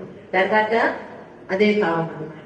కన్నడ వాళ్ళకి తెలుగు కూడా అర్థం అవుతుంది, తెలుగు వాళ్ళకి అర్థమయ్యేది కష్టం, కన్నడ వాళ్ళకి అర్థం కావాలంటే తెలిసిన భాషలో చెప్తాము. నేను ఇప్పుడు మీకు ఏది కానీ ఎప్పుడు శరణుడు కండ శివ కానీ కింద ఇంకొకటి భగవద్గీత గురించి, సాయంత్రం భగవద్గీత గురించి చెప్తున్నాను. దీని ఉద్దేశం ఏంటి, ఎందుకోసం ఈ కార్యక్రమం, దీని గురించి కొంచెం ఒక 5 నిమిషాలు తెలుసుకుందాం. ఇప్పుడు నేను మధ్యలో కూడా చెప్పినాను, ఈ ప్రపంచంలో వర్తమానంలో సమస్య ఏంటంటే మనస్సు గట్టిగా లేదు ఎవరిని. ఒప్పుకుంటారా? మనస్సు గట్టిగా లేదు. చిన్న చిన్న మాటలకు తిరిగి వదిలిపెట్టి వెళ్ళిపోతారు, ఆత్మహత్య చేసుకుంటారు. మా ఊర్లో శిర్సి నుంచి వచ్చినాను ఒక మంచి అమ్మాయి, ఎండి గోల్డ్ మెడలిస్ట్ అనమాట, doctor, gold medalist doctor, anaesthetic surgeon, anaesthetic. చాలా బాగా ఆపరేషన్, డాక్టర్ ఆపరేషన్ అనస్థిషియా ఇచ్చింది. రెస్ట్ రూమ్ వెళ్ళింది అనమాట. ఇంకొక ఆపరేషన్ ఉంది, అరగంట తర్వాత మరి రండి అన్నారు. అరగంట అయిన తర్వాత పిలిచికి పెట్టినారనమాట. ఎంత వాకిలి కొట్టినారు తీయలేదు. అప్పుడు వాకిలి తీసి చూస్తే చూసేది ఎంత ఏజ్ పెట్టి ఎందుకు సూసైడ్ చేసింది అని ఆమె ఫోన్ చెక్ చేస్తే ఆమెకు ఒక లాస్ట్ కాల్ వచ్చిందంటే ఆమె బాయ్ ఫ్రెండ్ బ్రేకప్ చేస్తున్నాను పెట్టినాడు. అందుకే సూసైడ్ చేసి ఇలాంటి న్యూస్ నేను రోజు వింటాను. ఆడపిల్లలు, మగ పిల్లలు అందరూ చిన్న చిన్న మాటలు సూసైడ్ చేసుకోవడం. ఎప్పుడన్నా మీ బాల్యంలో, ఇప్పుడు మధ్య వయసు వాళ్ళంతా కూర్చున్నారు కదా, మీ బాల్యంలో ఇలాంటి సమాచారాలు విన్నారు? విన్నారు? నేను చెప్తాను. నేను ఒక ఇంటి నుంచి వచ్చినాను. నేను ఇక్కడ మా పూర్వ ఇల్లు 35 మంది ఉండేవాళ్ళు మన ఇంట్లో. మొత్తం అందరూ మా ఏమంటారు తాతగారు, మా నాన్న, చిన్నాన్న అందరూ కలిసి ఉండేవారు. 20 మెంబర్స్. ఇంట్లో భోజనానికి గంట కొట్టేవారు. అందరూ కలిసి రావాలి. ఇప్పుడు మాత్రం ఎప్పుడు ఎవరు వచ్చినా అప్పుడు వడ్డించే పద్ధతి కూడా లేదు. అందరూ రావాలి, ఒకేసారి మామూలుగా కూర్చోవాలి, అప్పుడు వడ్డించేది ఏం వడ్డిస్తారో అది తినాలి. నా కలుగురు ఈ రోజు చెప్పేది కాదు, ఏం వడ్డించినా అది తిరిగి వేసుకోవాలంటే. మా ఇంట్లో ఒకసారి ఏంటంటే మాకంటే ఏప్రిల్ 10th రిజల్ట్ అనమాట, కర్ణాటక స్టేట్ రిజల్ట్ విని వచ్చినాము. మా ఇంటి నుంచి 15 పిల్లలు స్కూల్కి వెళ్ళేవాళ్ళు. 15 మందిని మర్చుకున్నాము. ఇలా వచ్చినాము. మా తాతగారు ఎదురు నిలబడినారు. అందరిని చూసి అందరూ ఫెయిల్ అయినారు అన్నా, అందుకే ఇలా తరలే ఒప్పుకొని వచ్చున్నాను అన్నారు. లేదు కదా, అందరూ ఫెయిల్ కాలేదు, మా చిన్న ఎప్పుడు ఫెయిల్ అయిపోయినారు. అందుకే అందరికీ బాగా అనుకుంటున్నాను, అందరూ పాస్ అయినాము, అప్పుడు ఫెయిల్ అయినాను. అందుకే తాత చాలా బాధగా ఉంది అన్నాం. అప్పుడు మా తాతగారు ఏమన్నారు తెలుసా, అంతేనా, అందుకే బాధపడతారు, ఈసారి అతను బుక్ కొనేటప్పుడు మిగిలింది. ఏమన్నారు, అతను ఫెయిల్ అయినాడు, తింటలేదు, కొట్టలేదు, ఏంటి లేదండి, ఈసారి బుక్ కొనే మిగిలింది కదా, డబ్బు మిగిలింది, అదే బుక్ కదా, ఇంత సంవత్సరం జరుగుతుందన్నా, అంత ఈజీగా తీసుకునేవారు. ఇప్పుడు పెద్దలు కూడా అలాగే, ఒక మార్క్స్ తక్కువ వచ్చిన మా పేరు చెప్పుకుంటున్నాము, అలాగైనా ఇలాగైనా. ఇప్పుడు ఎడ్యుకేషన్ తీసుకున్నాము, అయితే మనసు గట్టిగా చేయడం లేదు, జీవన శిక్షణ అనేది లేదన్నమాట. అందుకే ప్రతి ఒక్కరికి కావలసింది ఏంటి, మా పాత వాళ్ళు పూర్వజులు ఏ మంచి మాటల్ని చెప్పినారు, అది మా జీవితంలో తీసుకువస్తే మనం ఏం చేస్తున్నాం తెలుసా, పిల్లలు చిన్నగా ఉన్నప్పుడు ఏ సత్సంగానికి తీసుకువెళ్ళాం, చదువుకోవాలి, ట్యూషన్ వెళ్ళాలి. వాళ్ళు పెద్దలు అయిన తర్వాత మీకు తెలిసిందా, ఫస్ట్ మీరు పిలిచి వెళ్ళడం, తర్వాత మీరు పిలిచిన వాళ్ళు రాదు. అందుకే వాళ్ళు రాసేది అది కన్నడలో చాలా బాగా వచనం ఉందన్నమాట. ಅಕ್ಕರವು ಲೆಕ್ಕಕ್ಕೆ ತರ್ಕದ ವಾದಕ್ಕೆ ಮಿಕ್ಕ ಓದುಗಳು ತಿರುಪೆಗೆ ಮೋಕ್ಷಕ್ಕೆ ಅಕ್ಕರವೇ ಸಾಕು ಸರ್ವಜ್ಞ ವಚನ. అక్కరము లెక్కకి రాయాలంటే గణిత చేయాలంటే అక్షరం కావాలి. తర్క వాదన కావాలి చేయడానికి తర్కత వాదండి. ఇంకా మిగతా అంతా ఏది పనికి రానిది. మోక్షం పొందాలంటే 2 అక్షరాలు కావాలి, అది జ్ఞానం. ఏది కావాలి? 2 జ్ఞానం. జ్ఞానం లేకపోతే ఎంత చదివినా, కన్నడలో ఒక మాట ఉంది, ఓది ఓది కెట్ట కూర్చుబట్ట, ఓది ఓది కెట్ట కూర్చుబట్ట అని చదివి చదివి చదివి ఎంత చదివినా పుస్తకములో ఉండేది మస్తకములో రాకపోతే, పుస్తకములో ఉండేది ఎక్కడ రావాలి? మస్తకములో రాకపోతే ఏది ప్రయోజనం లేదు. ఇప్పుడు మీరు చూడండి, మా పెద్దలంతా చదవలేదు, తక్కువ చదివినారు, అయితే గట్టిగా జీవితాన్ని ఎదిరించినారు, బాగా బ్రతికినారు.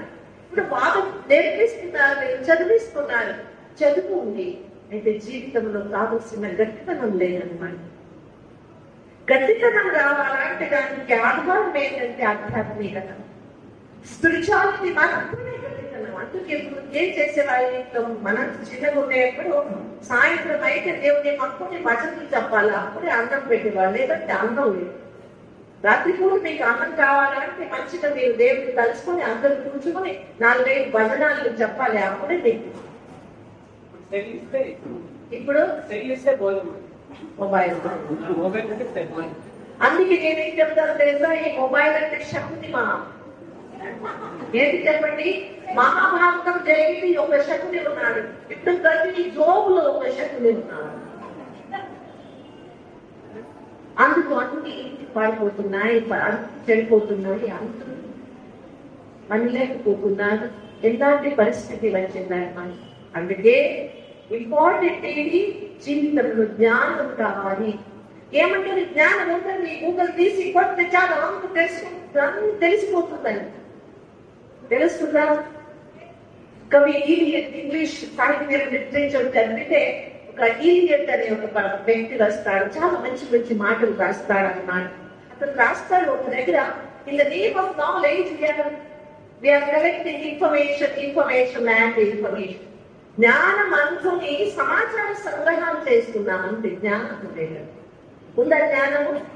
జ్ఞానం లేదు, ఉత్త సమాచారాలు ఉన్నాయి. వీళ్ళు ఎలా చెప్పినారు, వీళ్ళు ఇలా చెప్పినారు, అక్కడ అలా చెప్పినారు, ఇక్కడ అలా చెప్పినారు. అయితే నువ్వేం చేస్తున్నావు? విలీనంతా ఎక్కడ పోయింది, ఎందుకు జీవితంలో తీసుకురావడం లేదు? అందుకే మిస్సింగ్ లింక్ ఏంటంటే, ఏం వింటామో దాన్ని జీవితంలో తీసుకువచ్చడానికి కోసం కొంచెం మనం ప్రయత్నం చేయాలి. అన్ని చేయలేము, ఒప్పుకుంటాం. బసవన్న చెప్పింది, వచన సాహిత్యంలో ఉండేది, భగవద్గీతలో ఉండేది, అన్ని చేయలేము. ఒకటైనా చేయాలా వద్దా? అందుకే ఈ రోజు ఏమి ఒక చిన్న మాట నొక్కి చేసుకుని వెళ్తాం, ఒప్పుకుంటారు మాట. ఈ మొబైల్ ఉంది కదా, భోజనం చేసేటప్పుడు మొబైల్ చూడదని ప్రతిజ్ఞ చేయగలరా? భోజనం చేసేటప్పుడు మొబైల్ చూడను ఎవరెవరు చేయగలరు చెప్పండి?